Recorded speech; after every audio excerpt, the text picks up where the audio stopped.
ಎಲ್ಲರಿಗೂ ನಮಸ್ಕಾರ. ರಂಜನಿ ಮೆಮೋರಿಯಲ್ ಟ್ರಸ್ಟಿನ ವತಿಯಿಂದ ಎಲ್ಲರನ್ನು ಸ್ವಾಗತಿಸ್ತೇನೆ. ಇವತ್ತು ಬೃಂದಮ್ಮ ಮತ್ತು ಮುಕ್ತಮ್ಮ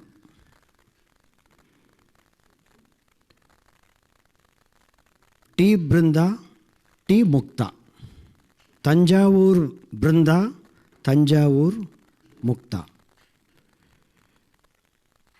ಈ ಜೋಡಿ ಹೆಚ್ಚು ಹೆಸರು ಮಾಡಿದ ಜೋಡಿ ಅಲ್ಲ. ಹಿಂದೆ ಸರಿದುಕೊಂಡು ತುಂಬ ವರ್ಷ ಬರುವಂತಹ ಒಂದು ಸಂಯಮ ಶಕ್ತಿಯನ್ನು ಪಡೆದಂತಹ ಸಂಗೀತ ಬೃಂದ ಮತ್ತು ಮುಕ್ತ ಅವರದು. ನೀವೀಗ ಕೇಳಿದ್ದು ಅವರು ಹಾಡಿದ ಪದಂ ಬೇಗಡೆ ರಾಗದಲ್ಲಿ. ಯಾಲ ಪದರೆ ಕ್ಷೇತ್ರಯ್ಯ ಅವರ ಪದವನ್ನು ಅದನ್ನು ಕೇಳಿದಿರಿ. ಬೃಂದಮ್ಮ ಯಾರು ಅಂತ ಮೊದಲು ಪ್ರಶ್ನೆ ಬರ್ತದೆ. ಕೇಳಿದ್ದು ಮಾತ್ರ ಬೃಂದಮ್ಮ ಮುಕ್ತಮ್ಮ ಅಂತ ಹೇಳಿದ ತಕ್ಷಣ ಸ್ವಲ್ಪ ತಿಳಿದವರಿಗೆ ಅವರು ವೀಣೆ ಧನಂ ಅವರ ಮೊಮ್ಮಗಳು ಅಂತ ಗೊತ್ತಿದೆ. ವೀಣೆ ಧನಮ್ಮಾಳಿನ ಬಗ್ಗೆ ನಾವು ವಿಸ್ತೃತವಾಗಿ ಮಾತನಾಡಿದ್ದೇವೆ. ಧನಮ್ಮಾಳಿನ ಮೊಮ್ಮಗಳು ಅಂತೇಳಿ ಕೆಲವರಿಗೆ ತಿಳಿದಿದೆ. ಇಲ್ಲ ಅಂದರೆ ಕರ್ನಾಟಕ ಸಂಗೀತದ ಬಗ್ಗೆ ಏನೂ ತಿಳಿಯದವರ ಹತ್ರ, ಅಥವಾ MS ಸುಬ್ಬಲಕ್ಷ್ಮಿ ಮತ್ತು ಬಾಲಮುರಳಿ ಕೃಷ್ಣ ಅವರ ಬಗ್ಗೆ ಮಾತ್ರ ತಿಳಿದವರ ಹತ್ರ ಬೃಂದಮ್ಮ ಅಂತ ಹೇಳಿದರೆ ಯಾರು ಅಂತೇಳಿದರೆ ಅವರಿಗೆ ಗೊತ್ತಿಲ್ಲ. ಅಷ್ಟು ತೆರೆಮರೆಯ ಹಿಂದಿನ ಕಲಾವಿದೆ. ಅವರ ಬಗ್ಗೆ ಸ್ವಲ್ಪ ಮಾತನಾಡೋದಿದೆ. ಇವರು 18ನೇ ಶತಮಾನದಲ್ಲಿದ್ದ ಪಾಪಮ್ಮಾಳ್ ಅಂತೇಳಿ ಹೇಳುವ ದೇವದಾಸಿ ಕುಟುಂಬದಿಂದ ಬಂದ ಒಂದು ವಂಶಜರು. ಅವರ ಶಿಷ್ಯೆ ಮತ್ತು ಮಗಳು ರುಕ್ಮಿಣಿ, ಅವರ ಶಿಷ್ಯೆ ಮತ್ತು ಮಗಳು ಕಾಮಾಕ್ಷಿ ಅಮ್ಮಾಳ್ ಅಂತ ಕರೆಯುವ. ಶರಭೋಜಿ ಸೆಕೆಂಡ್, ಎರಡನೇ ಶರಭೋಜಿಯ ಆಸ್ಥಾನದಲ್ಲಿ ಮಿರುಗಿದಾತೆ, ಕೋರ್ಟ್ ಡ್ಯಾನ್ಸರ್ ಮತ್ತು ಮ್ಯೂಸಿಷಿಯನ್ ಆಫ್ ತಾಂಜೋರ್ ಕೋರ್ಟ್.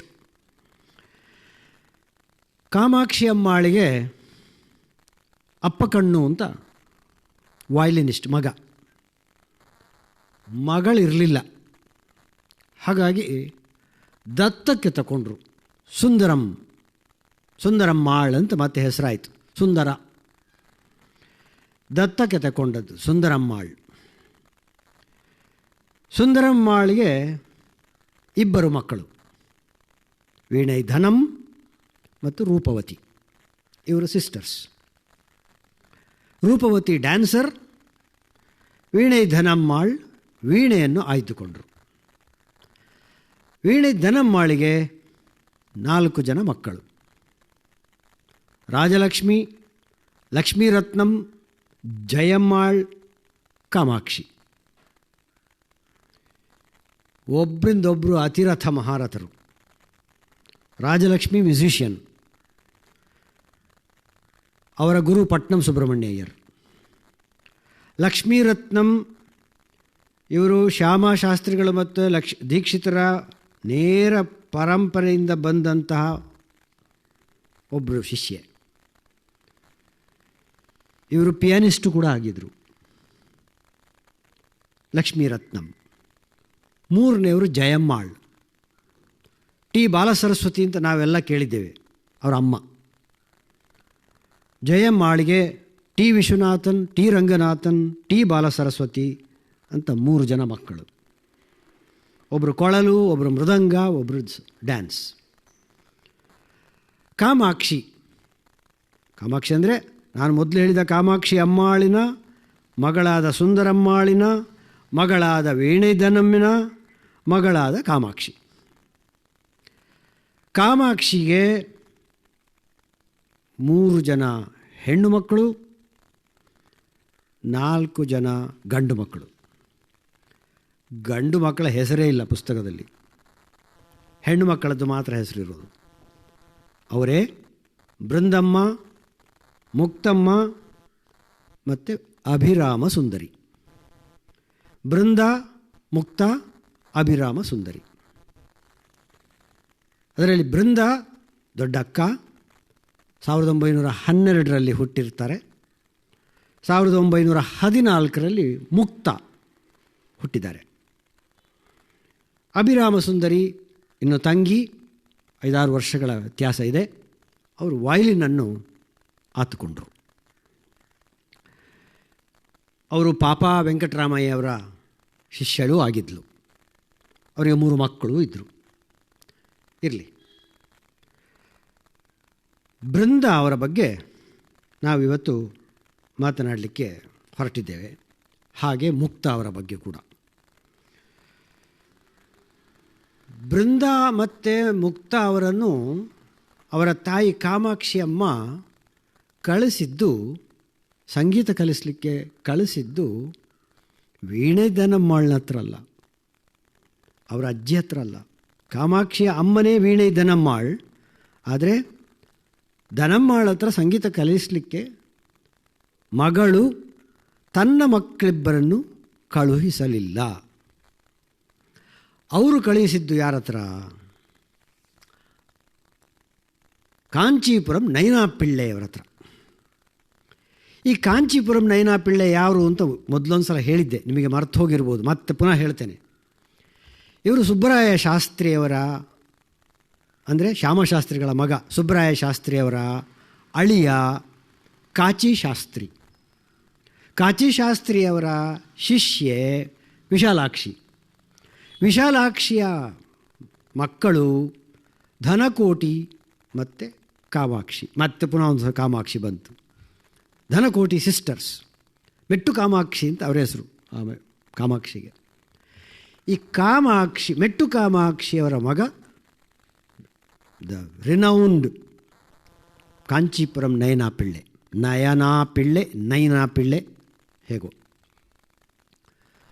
ಸಂಗೀತದ ಕ್ಷೇತ್ರದಲ್ಲಿ ಅತ್ಯದ್ಭುತವಾಗಿ ಕೆಲಸ ಮಾಡಿದಂಥ, ಒಂದು ಸಂಗೀತಕ್ಕೊಂದು ಹೊಸ ಆಯಾಮ ಕೊಟ್ಟಂಥ, ಲಯ ಸ್ವರಕಲ್ಪನೆಯಲ್ಲಿ ಹೆಸರು ಮಾಡಿದಂಥ ಜನ ನಯನಾ ಪಿಳ್ಳೆ.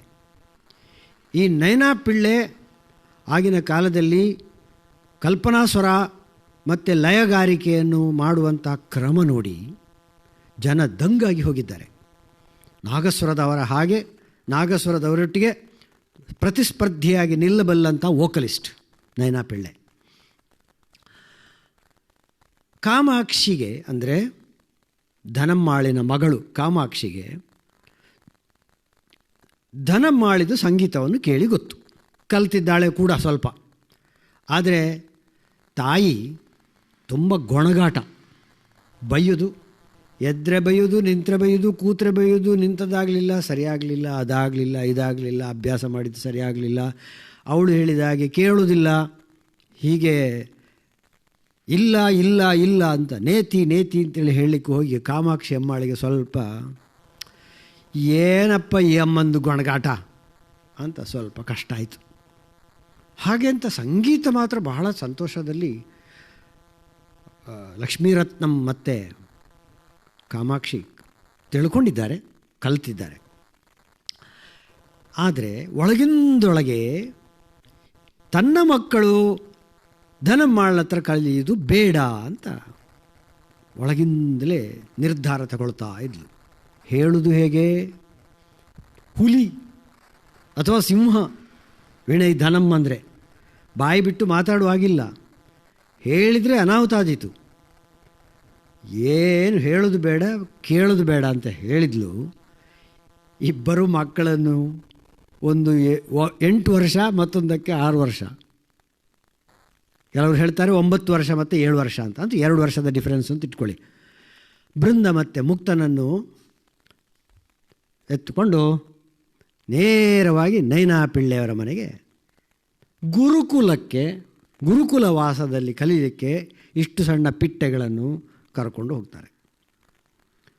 ಆಟ ಆಡುವಂಥ ಸಮಯ ಲಗೋರಿ ಆಟ ಅಥವಾ ಚಿಣ್ಣಿದಾಂಡು ಆಟ ಅಥವಾ ಮಣ್ಣಿನೊಟ್ಟಿಗೆ ಹೊಯ್ಗೆಯೊಟ್ಟಿಗೆ ಮರಳಿನೊಟ್ಟಿಗೆ ಆಟ ಆಡಬೇಕಾದಂಥ ಸಮಯದಲ್ಲಿ ಈ ಮಕ್ಕಳನ್ನು ರಿಗರಸ್ ಟ್ರೈನಿಂಗಿಗೆ, I repeat, for rigorous training they were taken to Kanchipuram Nayana Pillai's house. Kamakshi Ammal ಹೋಗಿ ನಯನಾ ಪಿಳ್ಳೆಯವರ ಹತ್ರ ಹೇಳಿದಾಗ, ಚೀಚಿ ಇಷ್ಟು ಸಣ್ಣ ಕೊಳಂದೆಗಳು, ಇಷ್ಟು ಸಣ್ಣ ಪಿಟ್ಟಗಳನ್ನೆಲ್ಲ ನೀನು ತಂದು ಕೊಡೋದು ಬೇಡ, ಇದು ಸಣ್ಣ ಹುಡುಗಿಯರು ಬೇರೆ, ಇಲ್ಲೆಲ್ಲ ಹುಡುಗರೇ ಇರೋದು ನಮ್ಮ ಮನೆಯಲ್ಲಿ ಗುರುಕುಲದಲ್ಲಿ, ನೀನು ಬೇಡ ನನಗೆ ಕರ್ಕೊಂಡು ಹೋಗು ಅಂತ. ಇವಳು ವೀಣೆ ಧನಮಾಳನ್ನೇ ಎದುರಿಸಿದ್ದಾಳಂತೆ. ಈಗ ನಯನಾ ಪಿಳ್ಳೆಯನ್ನು ಎದುರಿಸೋದು ಕಷ್ಟವಾ? ನಯನಾ ಪಿಳ್ಳೆಯವರನ್ನು ಹೇಗಾದರೂ ಮಾಡಿ ಕನ್ವಿನ್ಸ್ ಮಾಡಿ ಒಪ್ಪಿಸಿಯೇ ಬಿಟ್ಲು. 8-8.5 ವರ್ಷದ ಬೃಂದಮ್ಮ, 6-7 ವರ್ಷದ ಮುಕ್ತ, ಇವರಿಬ್ಬರು ತಾಯಿಯನ್ನು ಬಿಟ್ಟು ನಯನಾ ಪಿಳ್ಳೆಯವರ ಮನೆಯಲ್ಲಿ ವಿಲಿ ಒದ್ದಾಡುವ ಹಾಗೆ. ಪಾಪ ಆ ಮಕ್ಕಳಿಗೆ ಏನು ಗೊತ್ತು. ಇವರು ನಯನಾ ಪಿಳ್ಳೆ ಅಂದರೆ, ನಾನು ಧನಮ್ಮಿಗೆ ಹುಲಿ ಅಂತೇಳಿ ಹೇಳಿದರೆ ನಯನಾ ಪಿಳ್ಳೆಗೆ ಹೆಬ್ಬುಲಿ ಅಂತ ಹೇಳಬೇಕಷ್ಟೆ. ಅಂಥ ಒಂದು ಕಠೋರ ಮನುಷ್ಯ. ಸಾಧಕ ಅಂದರೆ ಯಮ ಸಾಧಕ. ಮನೆಯಲ್ಲಿ ದಿನ ಕೇಳಿ ಬರೋದು ಬರೀ ಸಂಗೀತ. ನಯನಾ ಪಿಳ್ಳೆಯವರ ತಾಯಿಗೆ ಈ ಮಕ್ಕಳ ಮೇಲೆ ಭಾಳ ಪ್ರೀತಿ. ಈ 2 ಪಾಪ ಇಷ್ಟು ಸಣ್ಣದನ್ನು ಹಿಡ್ಕೊಂಡು ಇಲ್ಲಿ ಬಿಟ್ಟೋಗಿದ್ದಾರಲ್ಲ ಈ ಅಮ್ಮ ಅಂತ ಹೇಳಿಕೊಂಡು ಇನ್ನಿಲ್ಲದಷ್ಟು ಪ್ರೀತಿಸಿ ಅವರನ್ನು ಪ್ರೊಟೆಕ್ಟ್ ಮಾಡ್ತಾ ಅವರಿಗೆ ಬೇಕಾದ ತಿಂಡಿಗಳನ್ನೆಲ್ಲ ಕೊಡ್ತಾಯಿದ್ರು. ತಿಂಡಿ ಕೊಡಲಿಕ್ಕೆ ಈ ಪುಣ್ಯಾತ್ಮ ಬಿಡಬೇಕೆ? ನಯನಾ ಪಿಳ್ಳೆಯವರು ಬೆಳಿಗ್ಗೆ 4 ಗಂಟೆಗೆ ಎಲ್ಲ ಮಕ್ಕಳನ್ನು ರಟ್ಟೆ ಹಿಡಿದು ಎಬ್ಬಿಸ್ತಿದ್ರು. 7 at 4 o'clock ಎದ್ದ ಹಾಗೆ ಅಕಾರ ಸಾಧನೆ, ಎಲ್ಲ ರಾಗಗಳಲ್ಲಿ ಅಕಾರ ಸಾಧನೆ. ಎಲ್ಲಿಯವರೆಗೆ? ಬೆಳಿಗ್ಗೆ 7 ಗಂಟೆವರೆಗೆ. 4ರಿಂದ 7 ಗಂಟೆಯವರೆಗೆ ಅಕಾರ ಸಾಧನೆ. ಆಮೇಲೆ ಅವರು ಉದ್ದಕ್ಕೆ ವಾಕಿಂಗಿಗೆ ಹೋಗ್ತಾರೆ. ನಯನಾ ಪಿಳ್ಳೆಯವರು ಹಬ್ಬ ವಾಕಿಂಗಿಗೆ ಹೋಗುವಾಗ ಆದರೂ ಸ್ವಲ್ಪ ಪುರುಸೊತ್ತುಂಟಲ್ಲ ಅಂತ ಹೇಳಿದರೆ, ಅದಕ್ಕೆ ಸ್ವಲ್ಪ ಹೋಮ್ವರ್ಕ್ ಇದೆ, ನೀನು ಇಂಥದ್ದೆಲ್ಲ ಕಲ್ತಿರಬೇಕು, ನಾನು ಹೋಗಿ ಬರ್ತೇನೆ ಅಂತ. ಆಯಿತು. ಈ ಸಣ್ಣ ಮಕ್ಕಳು ಬೃಂದ ಮತ್ತು ಮುಕ್ತ ಮತ್ತೆ ಅಭ್ಯಾಸ ಮಾಡ್ತಾ ಸ್ವಲ್ಪ ಸುಸ್ತಾಗಿ ಅಲ್ಲೇ ಬಿದ್ದುಕೊಂಡಿದ್ದಾಗ ನಯನಾ ಪಿಳ್ಳೆಯವರ ಅಮ್ಮ ಬಂದು ಅವರಿಗೆ ಸ್ವಲ್ಪ ಹಣ್ಣು ಹಾಲು ಅದು ಇದು ಏನೋ ಕೊಟ್ಟುಬಿಟ್ಟು ಅವರನ್ನು ಓಣಿ ಹತ್ರ ಕರ್ಕೊಂಡು ಹೋಗಿ, ಸ್ವಲ್ಪ ಅಲ್ಲಿ ಅಡಗಿ ಕೂತ್ಕೊಳ್ಳಿ ಮಕ್ಕಳೇ, ನೀವು ಇಲ್ಲಿ ಬರೋದು ಬೇಡ ಅಂತೇಳಿ ಒಂದು ಲೇನ್ನಲ್ಲಿ ಅಡಗಿ ಕೂರಿಸ್ಕೊಳ್ಳೋದು. ಇವರು ಬಂದರು, ವಾಕಿಂಗ್ ಮುಗಿಸಿ ಬಂದರು. ಹೆಂಗೆ ಪೊಣ್ಣು ಪೊಣ್ಣೆಲ್ಲಿಟ್ಟು ಪೊಣ್ಣಿಲ್ಲ, ಎಲ್ಲೋ ದೂರದಲ್ಲಿದೆ. ಇವರಿಗೆ ಕೋಪ ಬಂದು ಗಲಾಟೆ. ಆಗ ಇಲ್ಲ ಇದ್ದಾರೆ, ನಾನು ಈಗ ನೋಡಿದೆ. ಇವರ ಸೆರಗಿನ ಹಿಂದೆ ಇದ್ದಾರೆ 2 ಮಕ್ಕಳು. ನಯನಾ ಪಿಳ್ಳೆಯವರ ಅಮ್ಮನ ಸೆರಗಿನ ಹಿಂದೆಯೇ 2 ಮಕ್ಕಳು ಅಡಗಿ ಕೂತಿದ್ದಾರೆ.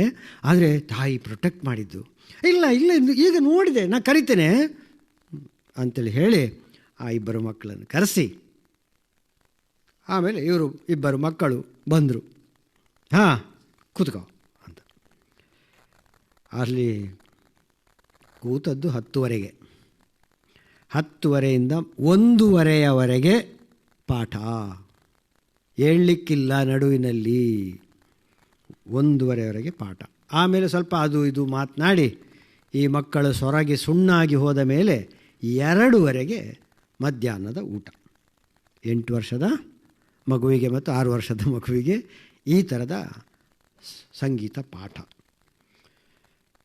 ಬೃಂದ ದೊಡ್ಡದಾದ ಮೇಲೆ ಅವರು ಒಂದು ಸ್ಪೀಚ್ನಲ್ಲಿ ಹೇಳಿದ್ದಾರೆ, ನಾವು ಊಟದ ಬಗ್ಗೆ ಚಿಂತೆ ಮಾಡಲಿಕ್ಕೆ ಸಾಧ್ಯ ಇರಲಿಲ್ಲ. ಊಟದ ಬಗ್ಗೆನೇ ಚಿಂತೆ ಮಾಡಿದರೆ ಸಂಗೀತಗಾರನಾಗಲು ಸಾಧ್ಯವಿಲ್ಲ. ಊಟದ ಬಗ್ಗೆನೇ ಚಿಂತೆ ಮಾಡಿದರೆ ಸಂಗೀತಗಾರನಾಗಲು ಸಾಧ್ಯವಿಲ್ಲ.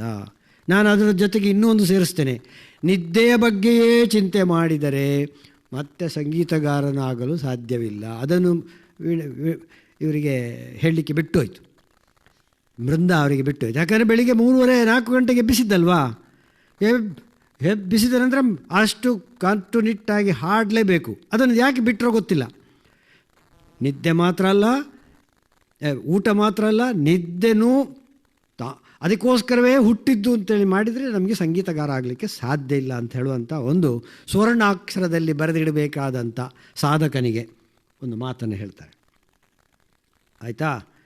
ಸಂಜೆ 7 ಗಂಟೆಗೆ ಮತ್ತೆ ಪುನಃ ಪಾಠ ಶುರು. ಸಂಜೆಯ ಭಜನೆಯ ಜಪವೋ ಅದು ಇದೆಲ್ಲಾಗಿ, ದೇವರ ಸ್ಮರಣೆಯಲ್ಲಾಗಿ ಸಂಜೆ 7 ಗಂಟೆಗೆ ಮತ್ತೆ ಪುನಃ ಪಾಠಕ್ಕೆ ಶುರು.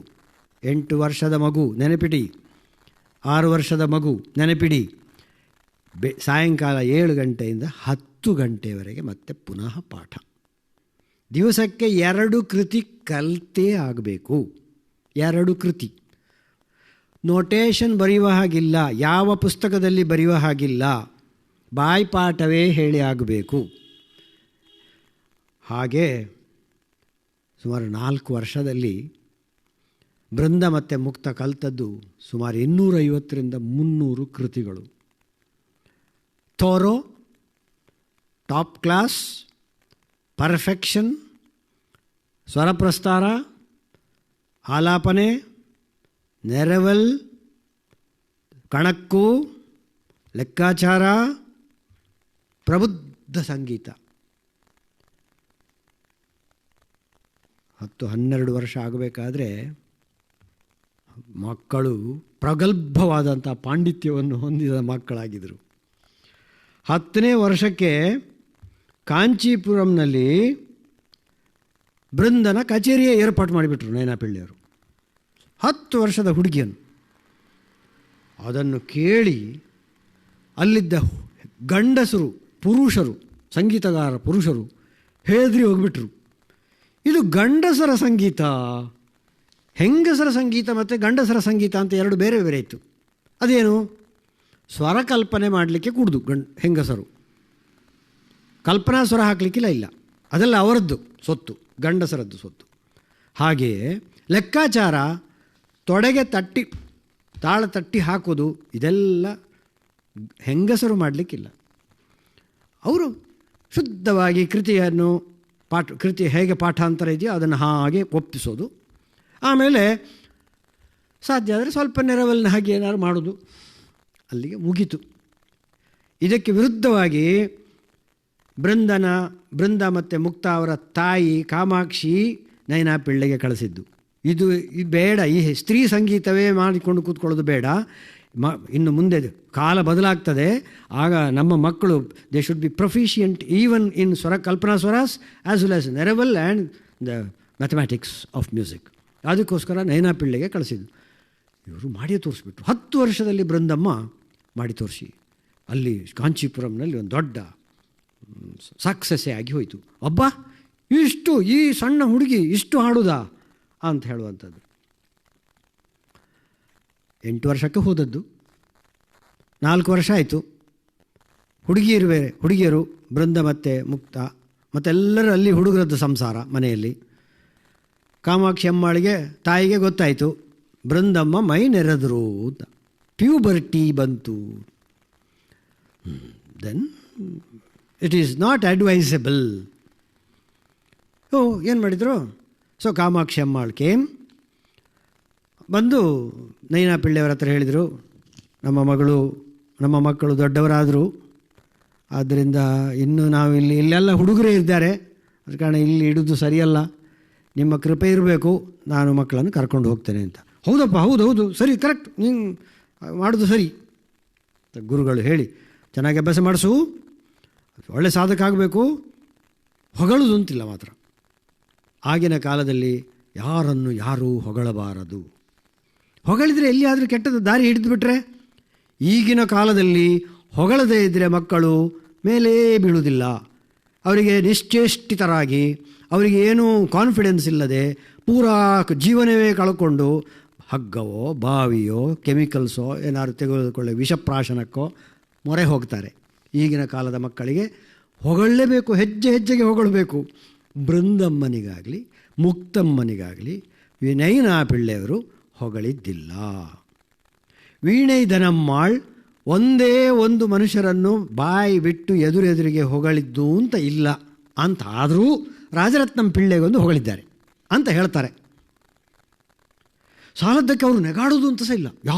ಈಗ ನಾನು ಹೇಳಿದೆ, ಯಾವ ವ್ಯಕ್ತಿಗಳು ನೆಗಾಡಬೇಕಾದ್ರೆ ಫೋರ್ಸೆಪ್ಸ್ ಹಾಕಿ ನೆಗಾಡಿಸ್ಬೇಕಷ್ಟೇ. ಸೀರಿಯಸ್, ತುಂಬ ಸೀರಿಯಸ್ ಎಲ್ಲರೂ. ನಾ ಪಿಳ್ಳೆಯವರು ಅಷ್ಟೇ, ಯಾವಾಗಲೂ ಸಂಗೀತದ್ದೇ ಗುಂಗು. ವೀಣೆ ಧನಮ್ಮಾಳು ನೆಗಾಡಿದ್ದೇ ಫೋಟೋ ಇಲ್ಲ. ಇಷ್ಟರವರೆಗೆ ನಾನು ನೋಡಿದ ಯಾವುದೋ ಫೋಟೋದಲ್ಲಿ ವೀಣೆ ಧನಮ್ಮಾಳು ನೆಗಾಡಿದ್ದೊಂದು ಫೋಟೋ ಇಲ್ಲ. ಹಾಗೆ ಬೃಂದಮ್ಮ ಕೂಡ. ಆದರೆ ಅದಕ್ಕೆ ಒಂದು ಎಕ್ಸೆಪ್ಷನ್ ಆಗಿ ನಿಮಗೊಂದು ತೋರಿಸ್ಲಿಕ್ಕಿದ್ದೇನೆ. ಮತ್ತೆ ಒಂದು ನೆಗೆಯ ಮುಖವನ್ನು ತೋರಿಸ್ತೀಯಾ? ಬೃಂದಮ್ಮ ತುಂಬ ಸೀರಿಯಸ್ ಮುಖ ಆದರೂ ಕೂಡ ನಾನು ಅದನ್ನು ತೋರಿಸದೆ ನಗು ಮುಖವನ್ನೇ ನಾನು ನಿಮಗೆ ಪ್ರಸ್ತುತಪಡಿಸ್ತಾ ಇದ್ದೇನೆ. ಎಲ್ಲೋ ನನಗೆ ಸಿಕ್ಕಿದ್ದೊಂದು ಈ ಒಂದು ಕ್ಲಿಪ್ಪಿಂಗನ್ನು ನೋಡಿ. ಅದು ಎಂಥ ಒಂದು ವಿದ್ವತ್ ಪಾಂಡಿತ್ಯ ಇರುವಂತಹ ಒಂದು ಮುಖ, ಮತ್ತು ಆ ನಗುಮುಖದಲ್ಲಿ ಏನೊಂದು ಸೌಖ್ಯ ಇದೆ ಅಂತೇಳಿ ಸಾಕು. ಅಮ್ಮ ಕಾಮಾಕ್ಷಿ ಮನೆಗೆ ಬಂದ ಮೇಲೆ ಕಾಂಚೀಪುರಂ ನಯನಾ ಪಿಳ್ಳೆಗಿಂತಲೂ ಜೋರಾಗ್ಬಿಟ್ಲು. ಇದಕ್ಕಿಂತ ನಯನಾ ಪಿಳ್ಳೆ ಆಗ್ಬೋದಿತ್ತು ಅಂತೇಳಿ ಕಾಣ್ತಿತ್ತು ಮಕ್ಕಳಿಗೆ, ಅಷ್ಟು ಸ್ಟ್ರಿಕ್ಟ್. ಮಂದ್ರ ಸಾಧಕ ಮಾಡು, ಬೆಳಿಗ್ಗೆದ್ದು ಮಂದ್ರ ಸಾಧಕ. ಹಾಗಾಗಿ ಈ ಮಕ್ಕಳಿಗೆ ಕಂಟಿನ್ಯೂಯಸ್ ಆಗಿ ಸಂಗೀತದ ಒಂದು ಸಾಧನೆ ಮನೆಯಲ್ಲಿ ಸಿಕ್ಕಿತು. ಅಬ್ದುಲ್ ಕರೀಂ ಖಾನ್ ಅಂತ ನೀವು ಕೇಳಿರ್ಬೋದು ಹಿಂದೂಸ್ತಾನಿಯಲ್ಲಿ. ಅವರು ಒಂದು ಸಲ ಇವರಿದ್ದಲ್ಲಿಗೆ ಬಂದಿದ್ದಾಗ ಸಂಗೀತಗಾರರೆಲ್ಲ ಒಟ್ಟು ಸೇರಿ ಕಾಮಾಕ್ಷಿ ಅಮ್ಮಾಳು, ವೀಣೆ ಧನಮ್ಮಾಳು ಇವರೆಲ್ಲ ಮಾತನಾಡುವಾಗ ಅವರು ಹೇಳಿದ್ರಂತೆ, ಕರೀಂ ಖಾನ್ ಅವರು ಹೇಳಿದ್ರಂತೆ, ಅಯ್ಯೋ ಕರ್ನಾಟಕ ಸಂಗೀತದಲ್ಲಿ ಅವರಿಗೆ ಶ್ರುತಿ ಸೇರಿಸಲಿಕ್ಕೆ ಬರೋದೇ ಇಲ್ಲ, ಶ್ರುತಿಯೇ ಇಲ್ಲದೆ ಹಾಡೋದಲ್ವಾ ಅಂತ. ಸ್ವಲ್ಪ ಕಾಮಾಕ್ಷಿ ಅಮ್ಮಾಳಿಗೆ ಸ್ವಲ್ಪ ಏರಿತು. ಬಾ ವಾ ಹಿಂಗೆ ಬಾ. ಬೃಂದಮ್ಮನನ್ನು ಕರೆಸಿ, 9 ವರ್ಷದ ಮಗು ಆಗ, ಬೃಂದನನ್ನು ಕರೆಸಿ ಅಬ್ದುಲ್ ಕರೀಂ ಖಾನ್ರ ಎದುರಿನಲ್ಲಿ ಅವ್ರು ಏನು ಹಾಡ್ತಾರೋ ಅದನ್ನು ನೀನು ಹಾಡು, ನಿಮಗೆ ಹಾಡಲಿಕ್ಕೆ ಆಗದೇ ಇದ್ದರೆ ಸ್ವರದಲ್ಲಿ ಹೇಳು ಅಂತ ಹೇಳಿದರು. ಇವರು ಯಾವ ಆಲಾಪನೆ ತಾನು ತೆಗೆದರೂ ಕೂಡ ಅದನ್ನು ಯಥಾವತ್ತಾಗಿ ಅಷ್ಟೇ ಶ್ರುತಿಬದ್ಧವಾಗಿ ನೋಟೇಷನ್ನಲ್ಲಿ ಸ್ವರದಲ್ಲಿ ಹಾಡ್ತಿದ್ರಂತೆ ಬೃಂದಮ್ಮ. ಕರೀಂ ಖಾನ್ರು ಅಯ್ಯೋ ಪುಣ್ಯ, ಹೀಗೂ what a wonderful, you too can align to shruti, ನೀವು ಶ್ರುತಿಯಲ್ಲಿ ಹಾಡ್ತೀರಾ ಅಂತ ನಾವು ಹಾಗೆ ಹೆದರಿಸಿ ಬಿಟ್ಟಿದ್ದೇವೆ ಎಲ್ಲರಿಗೂ, ಸಂಗೀತಗಾರರಿಗೆ, ಕರ್ನಾಟಕ ಸಂಗೀತದವರು. ಆದರೆ ಬೃಂದಮ್ಮ ಒಂದು ಶ್ರುತಿ ಸ್ಥಾಪನೆ ಮಾಡೋದ್ರಲ್ಲಿ ಒಂದು ಹೊಸತೊಂದು ಆಯಾಮವನ್ನು ಕಂಡುಕೊಂಡರು. How to sing Carnatic gamakas in perfect shruti. ಹೇಗೆ ಶ್ರುತಿಗೆ ಯಾವ ಸ್ವರವೂ ಒಂದು ಸ್ವರದಲ್ಲಿ ಕರೆಕ್ಟ್ ನಿಲ್ಲುವುದಿಲ್ಲ, ನೇರವಾಗಿ ಹಿಡಿಯುವಂತಿಲ್ಲ ಕರ್ನಾಟಕ ಸಂಗೀತದಲ್ಲಿ, ಸಾಪಾಸ ಬಿಟ್ಟರೆ. ಮತ್ತು ಉಳಿದದ್ದೆಲ್ಲ ವಿಕೃತಿ ಸ್ವರಗಳೆಲ್ಲ ಜೋಲ್ತವೆ, ಆಂದೋಲಿಸುತ್ತವೆ. ರೀ ರೀ ರೀ ರೀ ಗಾ ಗಾ ಗಾ ಗಾ ಮಾ ಮಾ ಮಾ ಮಾ. ಯಾವುದು ಸ್ವರಗಳು ಸ್ಟ್ರೈಟ್ ಇರೋದಿಲ್ಲ. ಸ್ಟ್ರೈಟ್ ಇದ್ದರೆ ತಪ್ಪು ಅಂತ ಹೇಳುವಷ್ಟರ ಮಟ್ಟಿಗೆ ಕರ್ನಾಟಕ ಸಂಗೀತದಲ್ಲಿ ಆ ಗಮಕಗಳ ಪ್ರಯೋಗ ಆಗಿದೆ. ಅದು ಬಳಕೆಯ ದುರ್ಬಳಕೆಯ ಓವರ್ ಬಳಕೆಯೋ ಅಂತೂ ಒಟ್ಟಿನಲ್ಲಿ ಆ ಬಳಕೆ ಆಗಿದೆ.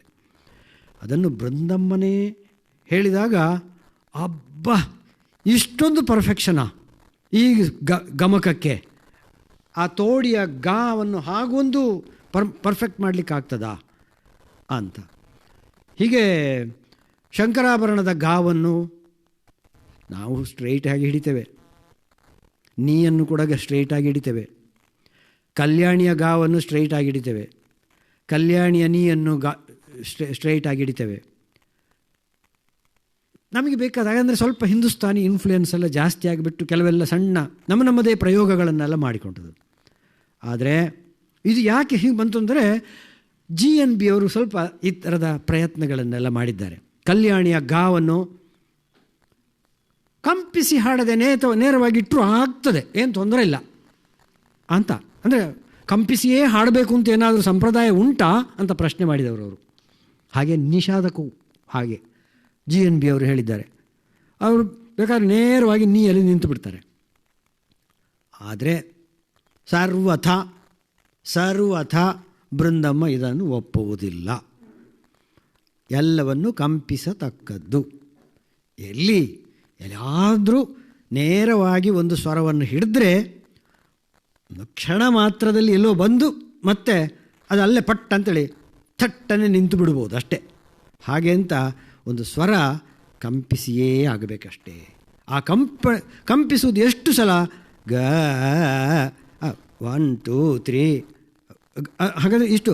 ಆ ಗ ಗ ರಿಗ ರಿಗ ರಿಗ ರಿಗ ಎಷ್ಟು ರೀಯಿಂದ ಗಾಕ್ಕೆ ಹೋಗಲಿಕ್ಕೆ ಎಷ್ಟು ಕಾಲ ಬೇಕು, ಮತ್ತು ಗಾದಿಂದ ಪುನಃ ರೀಗೆ ಹೋಗಲಿಕ್ಕೆ ಎಷ್ಟು ಕಾಲ ಪ್ರಮಾಣ ಬೇಕು, ಅದು ಎಷ್ಟು ಹೇಳಿದರೆ ಎಷ್ಟು ಕಾಲ ಪ್ರಮಾಣ ಉಪಯೋಗಿಸಿದರೆ ನಿಜವಾದ ಗಾ ಆಗ್ತದೆ. ಇದು ಅವರಿಗೆ ಸಂಪ್ರದಾಯವಾಗಿ ಹಿಂದೆ ಬಂದಂಥ ಶ್ರುತಿ. ಇದು ಹಿಂದಿನಿಂದ ಕೇಳ್ಮೆಯಿಂದ ಬಂದಂಥ ಶ್ರುತಿಶುದ್ಧವಾದ ಒಂದು ಸಂಪ್ರದಾಯ. ಹಾಗಾಗಿ ಬೃಂದಮ್ಮ ಅದನ್ನು ಚಾಚೂ ತಪ್ಪದೆ ವೀಣೈ ಧನಮ್ಮಾಳಿಂದಲೂ, ಲಕ್ಷ್ಮೀ ರತ್ನಂ ಅವರಿಂದಲೂ, ನೈನಾ ಪಿಳ್ಳೆ ಅವರಿಂದಲೂ ಕಲ್ತರು. ಬೃಂದಮ್ಮನಿಗೆ ಸಿಕ್ಕಿತು. ನಾನು ಇಷ್ಟೊತ್ತು ಹೇಳಿದಾಗಲೂ ಕೂಡ ಬೃಂದಮ್ಮ ಬೃಂದ ಬೃಂದ ಬೃಂದ ಅಂತ ಹೇಳ್ತೀನಿ ಅಷ್ಟಲ್ಲಿದೆ, ಮುಕ್ತಮ್ಮನನ್ನು ಮರೆತು ಬಿಟ್ನೋ ಅಂತ ನೀವು ನೆನೆಸಿರ್ಬೋದು. ಆದರೆ ಅವರು ಸ್ವಲ್ಪ ಅವಗಣನೆಗೆ ತುತ್ತಾದರು ಅಂತ ನಾನು ಹೇಳ್ತೇನೆ. ಬೃಂದ ಮತ್ತು ಮುಕ್ತ ಬಂದಾಗ, ಈ ಮುಕ್ತ ಇದೆಂಥದ್ದು, ಈ ಸಣ್ಣದು ಕೊಳಂದೆ, ಇದು 6 ವರ್ಷದ್ದು, ಇದಕ್ಕೆ ಸಂಗೀತ ನಾನು ಹೇಳಿಕೊಡುವುದಿಲ್ಲ ಅಂತ ನಯನಾ ಪಿಳ್ಳೆಯವರು ಸಂಗೀತವನ್ನೇ ಹೇಳಿಕೊಡಲಿಲ್ಲ ಮುಕ್ತನಿಗೆ. ಹಾಗಾದರೆ ಕಾಮಾಕ್ಷಿ ಅಮ್ಮಾಳ ಅವರ ಹಠಕ್ಕೆ ಅವಳು ತಂಬೂರಿ ಹಾಕಲಿ, ಅಲ್ಲಿ ಇಲ್ಲೇ ಇರಲಿ, ಲೆಟ್ ಹರ್ ಸ್ಟ್ರೂಮ್ ದ ತಂಬೂರ ಅಂಥೇಳಿ ಹೇಳಿ ನಯನಾ ಪಿಳ್ಳೆಯವರನ್ನು ಒಪ್ಪಿಸಿ ಮುಕ್ತನನ್ನು ಅಲ್ಲಿ ಕೂರಿಸಿದ್ದು. ಆದರೆ ರಕ್ತದ ಧಮನಿಯಲ್ಲಿ ಸಂಗೀತವೇ ಹರಿಯುವಾಗ ಅದು ನಯನಾ ಪಿಳ್ಳೆಯವರ ಅಥವಾ ಬೃಂದಮ್ಮ ಕಲಿಯುತ್ತಿರುವಂತಹ ಸಂಗೀತವನ್ನು ಅದು ಹೀರಿಕೊಳ್ಳದೆ ಮತ್ತಿನ್ನೇನು ಮಾಡ್ಬೋದು? ಮುಕ್ತ ಕೂಡ ಹಾಗೇ ಸಂಗೀತವನ್ನು ಕಲಿತಿದ್ದಾರೆ. ಆದರೆ ಬೃಂದಮ್ಮ ಸ್ವಲ್ಪ ಜೋರು, ಮುಕ್ತಮ್ಮ ಸ್ವಲ್ಪ ಪಾಪ. ಬೃಂದಮ್ಮನ ವಾಯ್ಸು ಸಹ ಹಾಗೆ ಠಣ ಠಣ ಅಂತೇಳಿ ಹೇಳ್ತದೆ, ಖಣಿ ಖಣಿ ಅಂತ ಹೇಳುವಂಥ ವಾಯ್ಸ್ ಒಳ್ಳೆ ಮಂದ್ರ ಶಾರೀರದಲ್ಲಿ ಒಳ್ಳೆ ಮಿನುಗುತ್ತದೆ. ಮುಕ್ತಮ್ಮನಿಗೆ ಅಲ್ಲಿ ಹಾಗೆ ಮಿನುಗೋದಿಲ್ಲ, ಸ್ವಲ್ಪ ಮೇಲಿನ ಸ್ಥಾಯಿಯಲ್ಲಿ ಚೆನ್ನಾಗಿ ನುಡಿತದೆ. ಹಾಗಾಗಿ ಮುಕ್ತಮ್ಮನ ಶಾರೀರದ ಸೊಬಗೂ ಸ್ವಲ್ಪ ಕಡಿಮೆ, ಮತ್ತು ಮೇಲ್ಸ್ಥಾಯಿಗೆ ಎಲ್ಲಿಯಾದರೂ ಬೃಂದ ಅವರಿಗೆ ಹಾಡಲಿಕ್ಕೆ ಆಗದೇ ಇದ್ದಾಗ ಅದನ್ನು ಕಾಂಪೆನ್ಸೇಟ್ ಮಾಡೋದಕ್ಕೆ ಮುಕ್ತ ಅವರು ಸಹಕರಿಸ್ತಿದ್ರು. ಹಾಗೆ ಬೃಂದ ಮುಕ್ತ ಅವರು ಇಬ್ಬರು ಜೋಡಿಯಾಗಿಯೇ ಹಾಡೋದಕ್ಕೆ ಉಪಕ್ರಮಿಸಿದರು. ಆ ಹಾಡುಗಾರಿಕೆಯಲ್ಲಿ ಕೃತಿಯನ್ನು ಹಾಡೋದು ಮಾತ್ರ ಮುಕ್ತ. ಅಂದರೆ ಅವರೊಬ್ಬರೇ ಹಾಡಲಿಕ್ಕಿಲ್ಲ, ಬೃಂದ ಅವರು ಹಾಡುವಾಗ ಮುಕ್ತ ಅವರು ಕೂಡ ಹಾಡೋದು. ಆಲಾಪನೆ ಮಾಡೋದು ಯಾರು? ಬೃಂದಮ್ಮ. ನೆರವಲ್ಲಿದ್ದರೆ ಬೃಂದಮ್ಮ, ಸ್ವಲ್ಪ ಅವರಿಗೆ ಕೊಡೋದು ಸ್ವಲ್ಪ ಮಾತ್ರ, ಮತ್ತು ಬೃಂದಮ್ಮನೇ ಮಾಡೋದು. ಕಲ್ಪನಾ ಸ್ವರ ಇದ್ದರೆ ಹೆಚ್ಚಿದ್ದೆಲ್ಲ ಇವರೇ ಮಾಡೋದು, ಅವರಿಗೆ ಕಡಿಮೆ. ಆದರೆ ಅವರ ಮುಕ್ತಮ್ಮನ ಕೆಲಸ ಏನು ಅಂತೇಳಿದರೆ ಕೃತಿ ಹಾಡುವಾಗ ಒಟ್ಟಿಗೆ ಹಾಡಬೇಕು. ಆಮೇಲೆ ತಾರಸ್ಥಾಯಿಯ ಜಾಗಗಳು ಬಂದಾಗ ತಪ್ಪಿಲ್ಲದೆ ಕರಾರುವಾಕ್ಕಾಗಿ ಮೇಲಿನ ಸ್ಥಾಯಿಯ ವಿಚಾರಗಳನ್ನೆಲ್ಲ ಅವರ ಬಾಯಿಯಿಂದ ಸರಿಯಾಗಿ ಬರೆಸಬೇಕು. ಯಾಕಂದರೆ ಇವರಿಗೆ ಸ್ವಲ್ಪ ಅಷ್ಟು ನುಡಿಯೋದಿಲ್ಲ. So Brindamma perhaps was a little more dominant on Muktamma, and thus the duet went wonderful. ಅಂದರೆ ಎಲ್ಲರೂ ಹಾಗೆ ಮಾಡಬೇಕು ಅಂತ ಹೇಳಿದ್ದಲ್ಲ, ಇಲ್ಲಿ it went on very well ಅಂತ ನಾನು ಹೇಳಿದೆ ಅಷ್ಟೆ. ಧನಮ್ಮಾಳು ವಾಪಸ್ ಬಂದ ಮೇಲೆ ಏನು ಮಾಡಿದರು ಅಂತ ನಿಮಗೆಲ್ರಿಗೂ ಆಶ್ಚರ್ಯ ಆಗಿರ್ಬೋದು. ಬೃಂದಮ್ಮ ಮುಕ್ತ ಮತ್ತು ಬೃಂದ ವಾಪಸ್ ಮನೆಗೆ ಬಂದ್ರಲ್ಲ, ಅಜ್ಜಿ ಇದ್ದಾರೆ. ವೀಣೆ ಧನಮ್ಮಾಳು ಏನು ಮಾಡಿದರು? ಏನು ನಮ್ಮಲ್ಲಿ ಏನು ಸಂಗೀತ ಇಲ್ಲ ಅಂತೇಳಿಯಾ ಬೇರೆ ಕಡೆಗೆ ಕರ್ಕೊಂಡು ಹೋದದ್ದು ಅಂತೇಳಿ ಹೇಳಿದಂಥ ಅಜ್ಜಿ ಮಕ್ಕಳಿಬ್ಬರು ಹಾಡೋದು ಕೇಳಿ ಅಬ್ಬ, ನೈನಾ